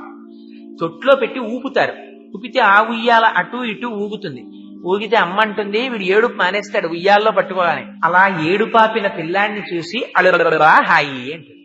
ఓరి నీ అసాధ్యం కోలా, ఇది నీకు అలవాటు పడిపోయిందిరా. ఇక్కడ పుడతావు, అక్కడ చస్తావు. ఏం ప్రయాణం చేశావు? గానుగెద్దెక్కిన వాడు కాశీ వెళ్ళలేనట్టు ఉయ్యాల ఎక్కి ఊగినవాడు పొద్దున్నుంచి సాయంకాలం వరకు ప్రయాణంలోనే ఉన్నాడు, ఊగుతూనే ఉన్నాడు. ఎక్కడికి వెళ్ళాడు? ఎక్కడికి వెళ్ళలేదు, అక్కడే ఉన్నాడు. ఉయ్యాల అయిపోతుంది. అలా నువ్వు ఇలా శరీరం తీసుకుని వస్తూనే ఉన్నావు, వెళ్ళిపోతూనే ఉన్నావు. నువ్వు ఒక్క మెట్టు ఎక్కింది లేదురా. లోపల స్వామికి ప్రమాణం చేశావు, బయటికి వచ్చావు, వస్తూనే అజ్ఞానం వెంట తెచ్చేసుకున్నావు. ఉయ్యాల ఎక్కావు, మళ్ళీ మొదలెట్టావు. సంతోషం సంతోషం అని. ఇదిగో మళ్ళీ నీకు మొదలు. అక్కడ పుడతావు, ఇక్కడ తెస్తావు, ఇక్కడ తెస్తావు, అక్కడ పుడతావు. అమ్మ అలా కఠినంగా మాట్లాడకూడదు కదా. ఇంత వేదాంత జ్ఞానాన్ని అమ్మ జోలపాటలో పెట్టేశారు పెద్దవాళ్ళు.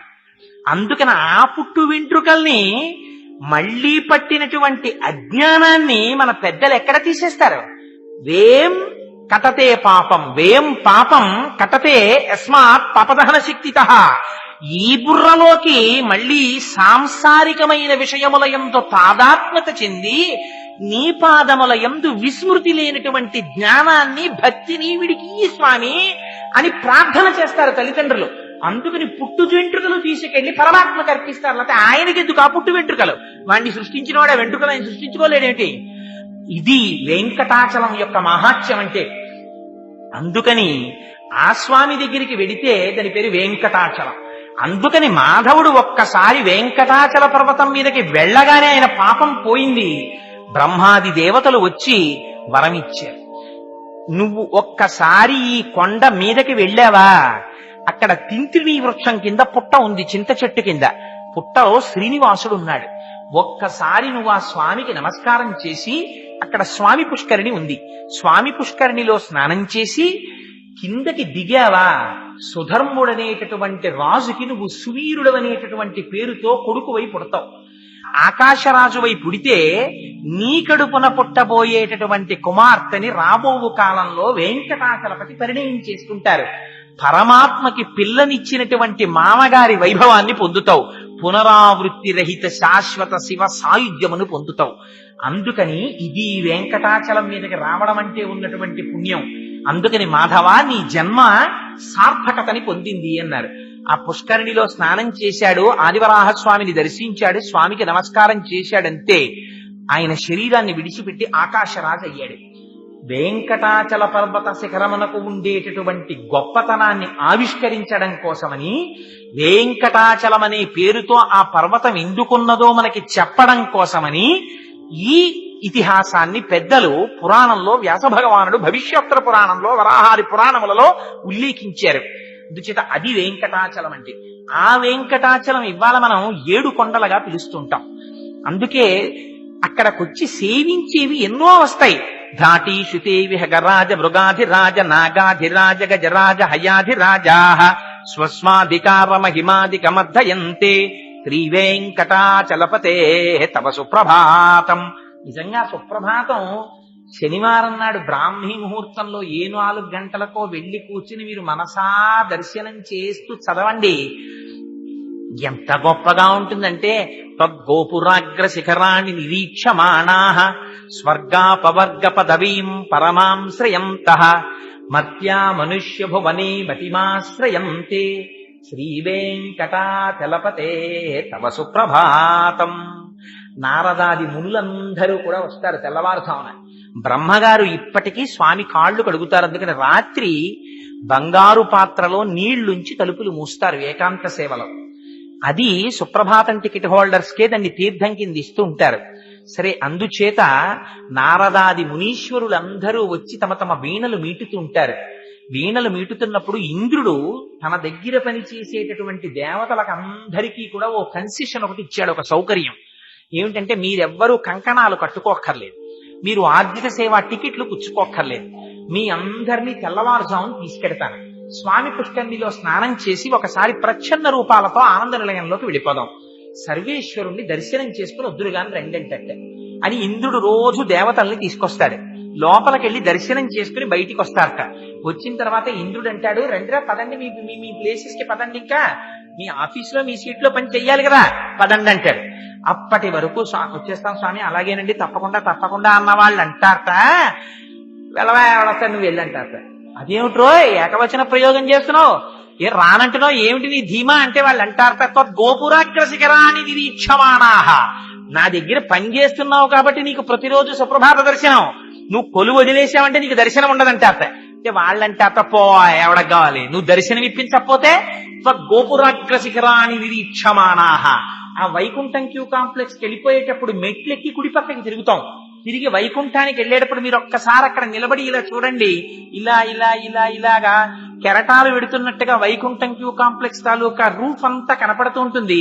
దాని మధ్యలో శీతాకాలంలో మంచు పొగొస్తున్నట్టుగా లోపల నుంచి ఆ వేయబడినటువంటి దీపముల యొక్క ప్రకాశం ప్రతిఫలిస్తుంటే పొగొస్తోందా అన్నట్టుగా ఆనంద నిలయ విమానం వెలిగిపోతూ దర్శనమిస్తుంది. వాళ్ళు అంటారట, ఎవడికి కావాలి నువ్వు దర్శనం ఇప్పించకపోతే, మాకు గోపురం చాలు.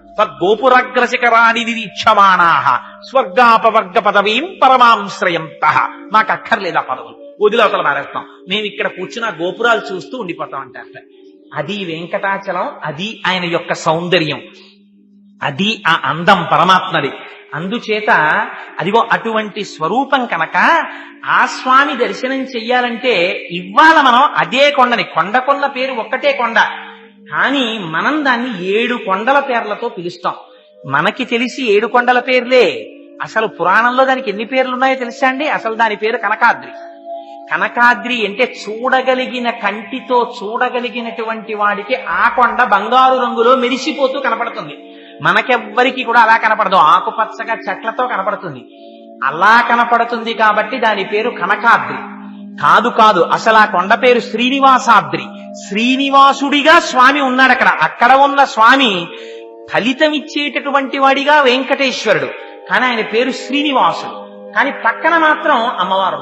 అది విచిత్రం. ఏకబేరమూర్తి అయి ఉంటారంటే పరబ్రహ్మమై శక్తియుతుడై ఉంటాడు.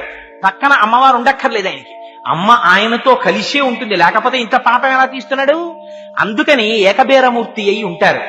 అటువంటి స్వామి దర్శనానికి మీరు 7 కొండలుగా ఎక్కుతారు. ఏమిటవి? మొట్టమొదట ఎక్కవలసినటువంటి కొండ గరుడాద్రిని కూడా మీరు అధిరోహించిన తరువాత రావలసినటువంటిది అంజనాద్రి. అంజనాద్రి తర్వాత రావలసినది శేషాద్రి, శేషాద్రి తర్వాత రావలసినది వెంకటాద్రి, వెంకటాద్రి తర్వాత నారాయణాద్రి. 7 కొండలుగా ఎక్కుతాం. అసలు అది 7 కొండలు, 7 కొండలంగంలో 7 కొండలవాడ వెంకటరమణ గోవిందా గోవిందా అని పిలవడంలో రహస్యం అంతా పెట్టేశారు. అందుకని ఇంకో పేరు పెట్టలా. అక్కడికి వెళితే నీకు తెలుసో తెలీదో ఇలా అను చాలంటారు. 7 కొండలవాడ వెంకటరమణ అంటారు, మనం గోవిందా గోవిందా అంటుంటాం. ఏమిటి 7 కొండలవాడ 7 కొండలవాడ ఎందుకా పేరు?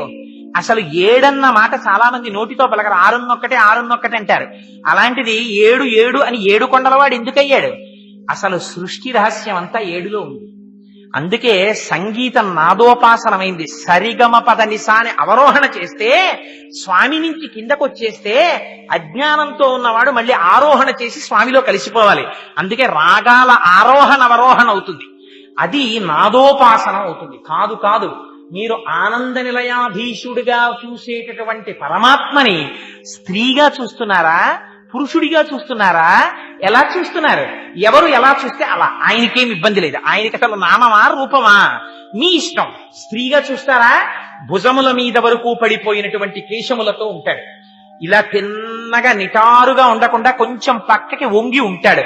సన్నటి నడువుతో ఉంటాడు. శుక్రవారం నాడు అభిషేకం చేయించుకుంటాడు. బాలాజీ అని అమ్మవారి పేరు పెట్టుకుంటాడు.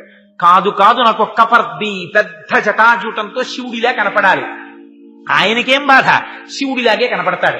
కాదండి, నాకు శంఖ చక్ర గదాపద్మములతో శ్రీ మహావిష్ణువుగా కనపడాలి. శంఖ చక్రం సకిరీట కుండలం సపీత వస్త్రం సరసీరుహేక్షణం సహారవక్షస్థల శోభికౌస్తుభం నమామి విష్ణుం శిరసా చతుర్భుజం అలా కనపడతాడు. అందుకే శాస్త్రంలో అసలు ఆ కొండకొండ పేరేమిటో తెలుసా? శ్రీశైలం. శ్రీశైలే పూరయిష్యామి కించిత్ కాలాదనంతరం అన్నారు వెంకటేశ్వర స్వామి వారు. అసలు ఆ కొండ పేరు శ్రీశైలం. దాన్ని మనం తిరుమలై అంటున్నాం. తిరుమలై అన్నది ఎవరన్నారంటే ద్రవిడ భాష మాట్లాడే వాళ్ళు అన్నారు. తిరు అంటే శ్రీ, తిరు ఎంజి రామచంద్రన్ అంటూ ఉంటారు వాళ్ళు. తిరు అంటే శ్రీ, మలై అంటే శైలం, శ్రీశైలం. ఇక్కడో శ్రీశైలం, అక్కడో శ్రీశైలం. ఇక్కడున్న శ్రీశైలం శ్రీనివాసుడిది, అక్కడున్న శ్రీశైలం శ్రీగిరివాసుడై ఉంటాడు. ఈ ఇరువురు మొన్రాయి చేయింది అన్నారు ఆళ్వారులు. వీళ్ళు 2గా కనబడుతున్న వారు ఒక్కరై ఉన్నారు అన్నారు. అందుకని ఆయన మీరు చూడడంలో ఉంటుంది. మీరు ఎలా చూడండి, ఆయన ఉద్ధరిస్తాడు. మీరు చూడడం అంటూ చూస్తే చాలు, అది ఆయన కోరిక. అసలంటూ చూస్తే మీరు ఎలా ముచ్చటపడి చూస్తే అలా కనబడతాడు. ఆయనకేం బాధ. ఇది వెంకటేశ్వర స్వామి వారిలో ఉన్నటువంటి గొప్పతనం.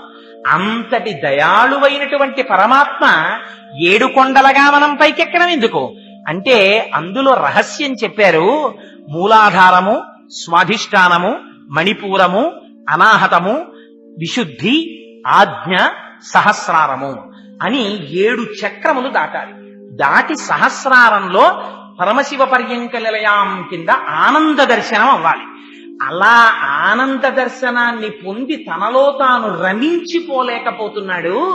వీడి మనస్సు పరమాత్మ యందు నిలబెట్టలేకపోతున్నాడు కలియుక్క ప్రేరణ చేత అని పరమాత్మ సులభ సాధ్యుడై ఇవాళ 7 కొండల మీద తాను నిలబడి, మనం కాళ్లతో తొక్కుతూ వెళ్ళినా, చెప్పులతో తొక్కుతూ వెళ్ళినా, రైల్లో వెళ్ళినా, బస్సులో వెళ్ళినా, కారులో వెళ్ళినా, ఆఖరికి ఇవాల్టి రోజున కొండ మీద మల మూత్ర విసర్జన చేసినా మహానుభావుడు ఒప్పుకుంటున్నాడు. పాపరాశి పెరిగిపోతున్న కొద్దీ తనంత దయాళు అయిపోతున్నాడు. కొడుకు ఎంత అప్రయోజకుడైపోతే తండ్రి అంత బెంగ పెట్టుకున్నట్టు, వీణ్ణి రక్షించుకోవడానికి తండ్రి అంత ప్రయత్నం చేసినట్టు, ఎంతగా పాపమునందు లోకులు నిమగ్నత పొందితే అంతగా ఆయన దయ రోజు రోజుకి పెరిగిపోతుంది మహానుభావుడిని. అందుకని వెంకటాచలపతి అయ్యాడు. అది వెంకటాచలమైంది. అయితే ఈ 7 కొండలుగా ఎక్కడం వెనకాతల ఉండేటటువంటి రహస్యం వేరు. మీకు వృషాద్రి అంటే చెప్పాను. ఆ వృషభాసురుడు తపస్సు చేశాడు. వృషాద్రి కోరిన కోరికలను వర్షిస్తుంది కాబట్టి. నారాయణాద్రి, నారాయణుడు అనబడేటటువంటి ఒక మహాభక్తుడు తపస్సు చేశాడు కాబట్టి నారాయణాద్రి. పరమేశ్వరుడి యొక్క ఆ ఆనందాద్రిని, క్రీడాద్రిని గరుత్మంతుడు తీసుకొచ్చాడు కాబట్టి గరుడాద్రి. ఇలా దానికి పేర్లు వచ్చాయి. కాదు కాదు, ఈ 7 కొండల దర్శనానికి వెళ్ళినప్పుడు శ్రీమాన్ శ్రీభాష్యం అప్పలాచార్య స్వామి వారు లోపల పొందినటువంటి అనుభూతిని, వారు చేసినటువంటి ప్రసంగంలో ఆ 7 కొండల్ని తాత్విక విచారణం చేశారు ఆయన. నాకు ఎంత ఆనందంగా ఉంటుందంటే, చంద్రశేఖర పరమాచార్యులు వారు ఒకసారి వెళ్ళారు ఓసారి అంటే చాలా మాటలు వెళ్ళారు. వారు తిరుచానూరు గురించి ఒక ప్రసంగం చేశారు. తిరు ఈశానూరు అని ఒక ప్రసంగం చేశారు.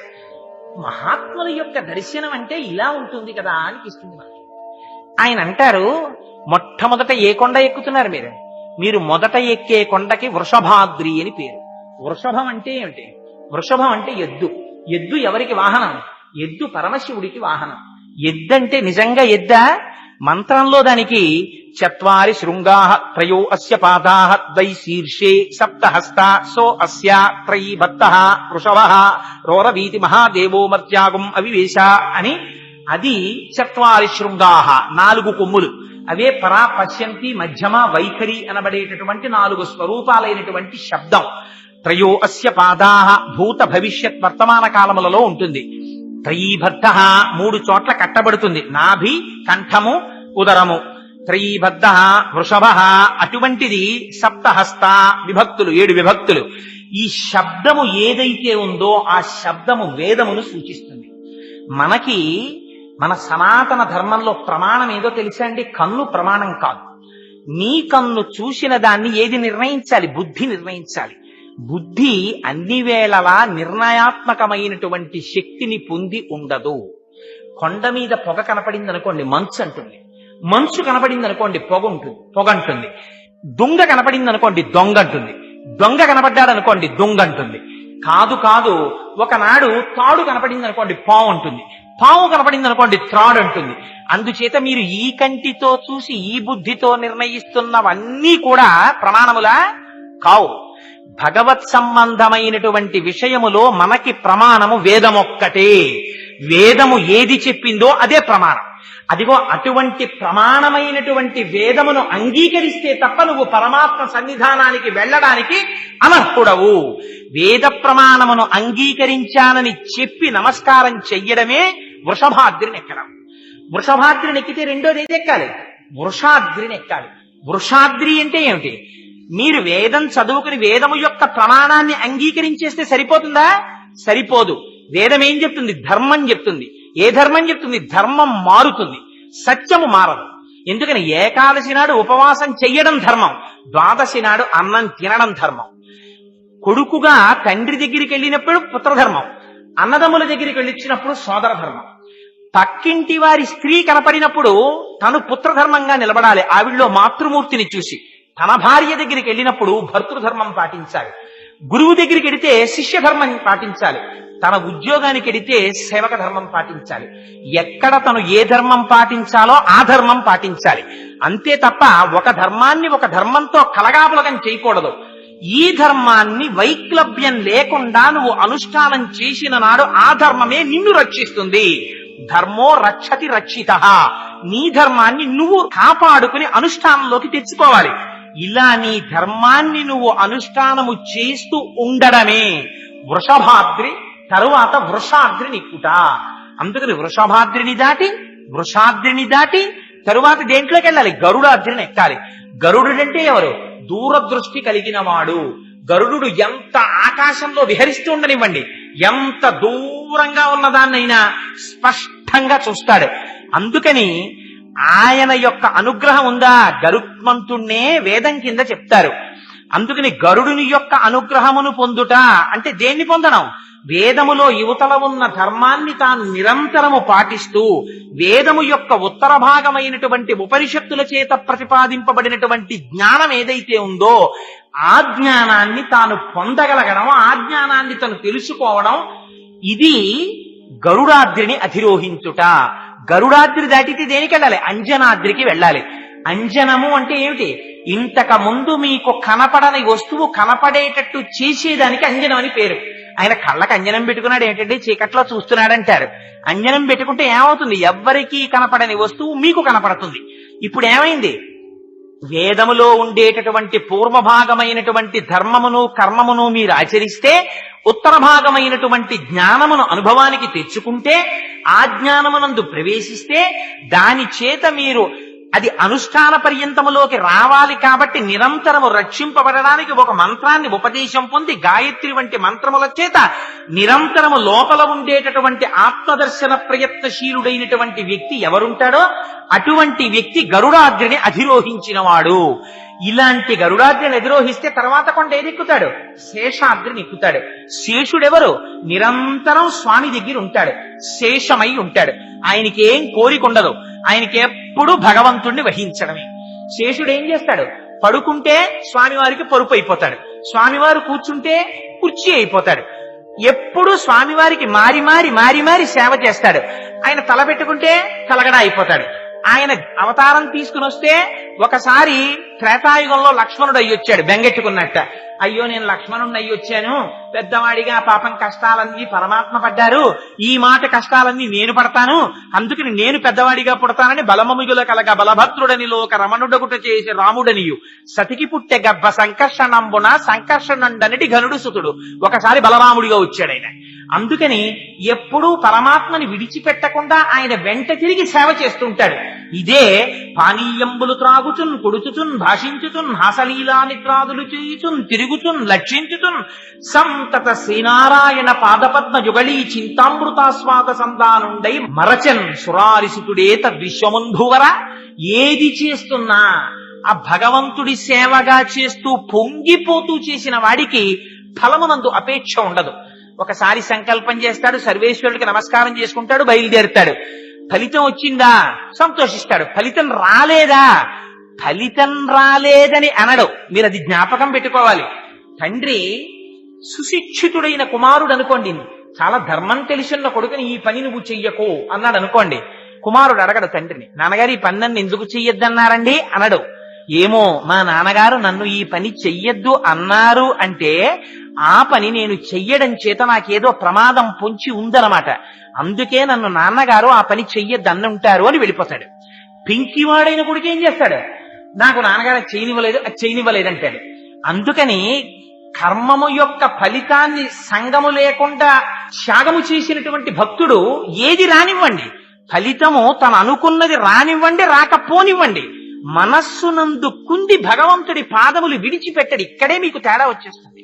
కామ్యముతో భగవంతుని ఆరాధన చేసిన వాడు తన కోరిక తీరలేదా భగవంతుడికి దూరం అయిపోతాడు. ఎందుకంటే నా కోరిక తీరలేదు, ఏం నేను భగవంతుడి దగ్గరికి వెళ్ళేది? అధిక్షేపిస్తాడు. భగవంతుని యందు మనస్సు నిమగ్నమై ఉందనుకోండి, ఒకవేళ నిజంగా వాడి కోరిక తీరకపోయినా కోరిక తీరకపోవడంలో భగవంతుడిని చూసుకుని ఆనందిస్తాడు. తుకారాం గారికి గయ్యాలి భార్య వచ్చింది. పరమాత్మ ఎంత అదృష్టవంతున్నాయా, గయ్యాలి భార్యని ఇచ్చావు, అందుకని నాకు సంసారం మీద మోహం లేకుండా పోయిందన్నాడు. తప్ప నాకు ఇంత గయ్యాలి భార్యని ఇచ్చావు, జీవితంలో సుఖశాంతులు లేకుండా చేసేసావు తండ్రి అని అనలేదు. తులసీదాసు గారికి భార్య లోయి ఒక్క మాటతో జ్ఞానాన్ని ఇచ్చింది. అంత గొప్ప భార్యనిచ్చావు తండ్రి, దానివల్ల నేను రామచంద్రమూర్తికి భక్తుడయ్యానన్నారు. నిన్ను సేవింపక నాపదల్పొడమని నిత్యోత్సవం బబ్బని జనమాతృండనని సంసార మోహంబు పైకొనని జ్ఞానము కల్గని గ్రహగతుల్ కుందింపని మేలు వచ్చిన రాణి అవి నాకు భూషణములే. శ్రీకాళహస్తీశ్వర, ఎంత పెద్ద ఉద్యోగంలో ఉండనివ్వండి కొడుకు, కష్టపడి 3 నెలలకో 4 నెలలకో ఒక్కసారి సెకండ్ సాటర్డే సండే వచ్చేటప్పటికి నాన్నగారి దగ్గరికి వచ్చేసి, నేను ఎక్కడికి వెళ్ళనమ్మా, నాకు నాన్నగారి పాదాల దగ్గర కూర్చుని నాన్నగారితో కలిసి భోజనం చేసి నాన్నగారితో కలిసి సంధ్యావందనం చేసుకుని నాన్నగారి పూజకి మళ్ళీ నేను చిన్నప్పుడు చేసినట్టు ఒక్కసారి పూజామందిరం అంతా తుడిచేసి మಣ್ಣీళ్లు పట్టుకొచ్చి నాన్నగారికి పెట్టి నాన్నగారి దగ్గర కూర్చుని నాన్నగారికి గంధం తీసి పూజ చేసుకోవడానికి ఇచ్చి నాన్నగారు భోజనం చేసేసి పడుకుంటే నాన్నగారు చెప్పే మంచి మాటలు వింటూ ఆయన కాళ్ళు పడుతూ నాన్నగారు మళ్ళీ నిద్రలేచి సాయంకాలం భజన చేసుకుంటున్నప్పుడు నాన్నగారి పక్కన కూర్చుని భజన చేసి నాన్నగారు రాత్రి నిద్రపోవడానికి పడుకున్నప్పుడు ఏ పరమ పవిత్రమైనటువంటి పాదాలు నన్నింత ఉద్ధరించాయో ఆ పాదాలు నాన్నగారివి 1 గంట సేపు ఒత్తి ఆయన నిద్రపోయిన తర్వాత నిద్రపోయి మళ్ళీ నాన్నగారు నిద్ర లేవక ముందు నేను నిద్రలేచి స్నానం చేసేసి మడి కట్టుకుని నీళ్లు తెస్తుంటే నిద్రలేచిన నాన్నగారు నన్ను చూసి, ఒరే నువ్వు వచ్చావురా, ఇవాళ చూసావా మಣ್ಣీళ్లు తెచ్చేసావని పొంగిపోతున్న నాన్నగారి ముఖం చూసుకోవడానికి వచ్చానమ్మా అన్న కొడుకుని చూసి తండ్రి అంతా పొంగిపోతాడు. అంతేగాని నాన్నగారు ఈలోగా ఎవరికన్నా ఏమైనా రాసిచ్చేస్తారేమో అని బెంగెట్టుకుని వస్తుంటానమ్మా నెలకోసారి అన్నాడు అనుకోండి, ఎంత అసహ్యంగా ఉంటుందో తండ్రికి. ఎవరికి ఇస్తాడు? వీడికి ఇస్తాడు. కానీ అలా అంటే ఎంత అసహ్యంగా ఉంటుంది. వెంకటాచలానికి వెళ్లి వెంకటేశ్వర స్వామి వారి యొక్క దర్శనం చెయ్యకుండా ఉండలేక జుట్టు కొంచెం పెద్దదైపోతే స్వామి నిన్ను చూసి ఇన్నాళ్ళు అయిపోయిందా అని తల దువ్వుకుంటున్నప్పుడు అల్లా బెంగొచ్చి 2 రోజులు సెలవులు వచ్చాయని వచ్చేసానండి. ఇదేం పెద్ద టౌకి వేసుకోక్కర్లేదు. వెళ్ళి స్వామి దర్శనం చేసుకుని పొంగిపోయామయ్యా స్వామి మళ్ళీ నీ దగ్గరికి వచ్చేసానయ్యా అని పొంగిపోయి తిరిగి వచ్చేసారనుకోండి, మీరు చూసుకోవాలా ఆయన చూసుకుంటాడా? నేను చూసుకుంటానన్నాడు ఆయన. ఎవరు నా గురించి తాపత్రయపడుతున్నాడో వాడిని రక్షించుకోవడం నా ధర్మం అన్నాడు. పిల్లవాడికి ఏం తన రక్షణ తను చూసుకోడు, పెరట్లో ఆడుకుంటుంటాడు. వంట చేసుకుంటున్న అమ్మ 10 నిమిషాలకు ఒకసారి వచ్చి బాల్కనీలోంచి పిల్లాడు ఏం చేస్తున్నాడో చూసుకుంటూ ఉంటుంది. అమ్మ వీడు ఎక్కడ పడిపోతాడో అని. రక్షించుకోవడం అమ్మ ధర్మం అయినట్టు నిద్రపోతున్న అమ్మ నిద్దట్లో కూడా పిల్లవాడిని తడువుకుని తన దగ్గరికి చేర్చుకున్నట్టు మనం ప్రమత్తతతో ఉన్న తాను అప్రమత్తుడై తన పాదముల దగ్గరికి తాను లాక్కుంటూనే ఉంటాడు. ఇది దర్శనం. అందుకని పుణ్యాపుణ్యములను లేకపోతే ఫలితాన్ని అపేక్షించకుండా కేవలం భగవత్ ప్రీతి కొరకు కర్మాచరణం అనేటటువంటి స్థాయిని మీకు ఇవ్వగలిగినటువంటిది వెంకటాద్రి. ఇప్పుడు ఏమైంది? మీరు చేసే పని చేత పాపమో పుణ్యమో మీకేమైనా వచ్చిందా? ఏది చేసినా మీ మనస్సు ఎప్పుడూ భగవంతుడి దగ్గరే ఉంది. కమలాక్షు నర్చించు కర్రములు కర్రములు శ్రీనాథు వర్ణించు జింహ జింహ సురరక్షకుని చూచు చూట్కులు చూట్కులు శేషసాయికి మృక్కు శిరము శిరము విష్ణు నాకర్ణించు వీనులు వీనులు మధువైరిద విలిన మనము మనము భగవంతు వలగొను పదములు పదములు పురుషోత్తముని మీది బుద్ధి బుద్ధి దేవదేవుని చింతించు దినము దినము చక్రహస్తుని ప్రకటించు చదువు చదువు కుంభినీదవు చెప్పెడి గురుడు గురుడు తండ్రి హరిజేరుమని ఎడి తండ్రి తండ్రి అంటాడు ప్రహ్లాదుడు. హాయిగా కూర్చొని సంతోషంతో తెల్లవారేటప్పటికి తులసి దళాల్ని తీసి పరమానందంతో స్వామివారి పాదాల వంక చూస్తూ ఆ పాదాల మీద తులసి దళాలు వేసి మీరు మానసికంగా శిరస్సు ఉంచి ఆయన పాదముల మీద తలపెట్టి నమస్కారం చేసినప్పుడు ఆ తులసి వాసన మీ ముక్కుల్లోకి వచ్చేస్తుంటే మత్తెక్కిపోయినటువంటి హృదయం ఏదుందో దానికి లౌకికమైనటువంటి కోరికలు ఎందుకుంటాయి?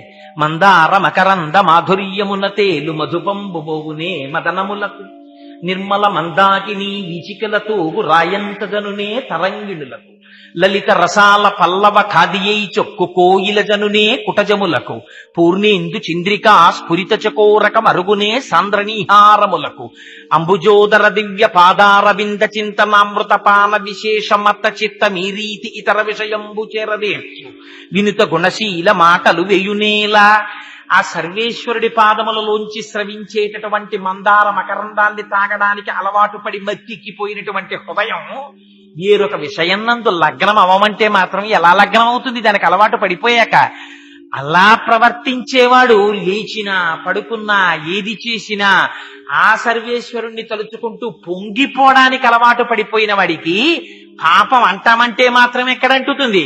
అగ్నిహోత్రాన్ని చెద పట్టుకోగలదా?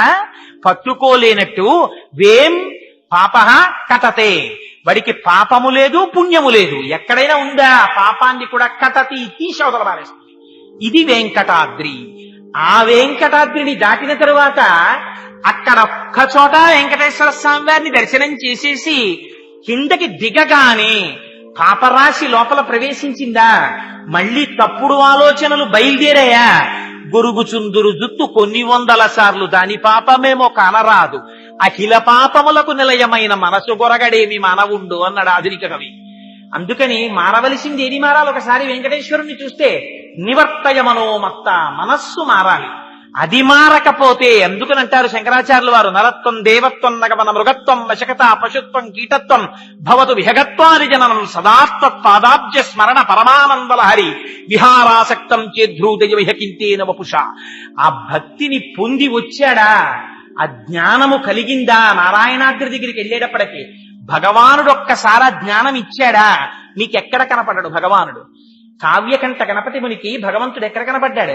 నిన్నటి రోజున ఇంత అంకురంగా ఉండి ఇవాళ లేచేటప్పటికి అలా పైకి లేచినటువంటి గడ్డి పరక ఆకుపచ్చతనంలో భగవంతుణ్ణి దర్శించాడు. హాసి గడ్డి పరక నిన్ననింత మొలకవా, ఇవాళ పొద్దున్నకి ఇంత గడ్డి పరకవా, సూర్యకిరణాలు పడేటప్పటికి లేత ఆకుపచ్చ రంగులో మెరుప, నీ మీద మంచు బిందువా, ప్రాతర్వేళల మంచు జింకుకు మీ జొంపంబైన లేబచ్చికల్ శ్వేతశ్రీ తిలకించుటెంత గ్రహించన్ సర్వభూతంబులం శీతశ్రాంతి వడంకటాన చలయై చెల్వొందు భూదేవికిన్ సీతత్తు ప్రభుడిచ్చు వజ్రముల రాశింబోలె నల్వంకలన్నంటారు. చూడగలిగిన కన్నున్న వాడికి అంతటా పరమాత్మయే. ఆయన అంటాడు, తెల్లవారి లేస్తే కవి, చలికాలానికిట అందరూ గడగడగడగడ వణికిపోతున్నారట. వణికిపోతుంటే భూదేవి కూడా వణికిపోయింది అనుకోండి చలికి, అమ్మో చలేస్తోందని భూమి కూడా గడగడగడగడ వణికింది అనుకోండి, భూకంపం వస్తుంది. కంపనమే కదా చలంటే. మనం కంపించినట్టు కుక్క కంపించినట్టు కుక్క కూడా దారిగుట్టలో పడుకుంటుంది, పక్షులు గూట్లో పడుకుంటాయి. భూమి కూడా చలికి కంపించింది అనుకోండి, మన బ్రతుకులేమవుతాయి?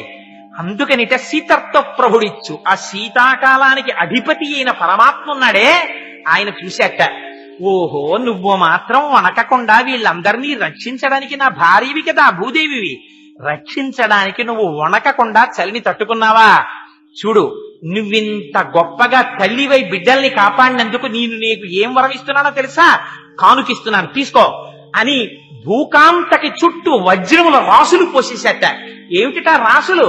పచ్చగడ్ల మీద పడినటువంటి చిన్న చిన్న మంచునీటి బిందువులు సూర్యకిరణాలకి ప్రకాశిస్తే సీతత్తు ప్రభుడిచ్చు వజ్రముల రాశింబోలె నల్వంకలన్, భూకాంతకి పరమాత్మ ఇచ్చిన వజ్రాల రాసుల బహుమానాల్లా ఉన్నాయిట.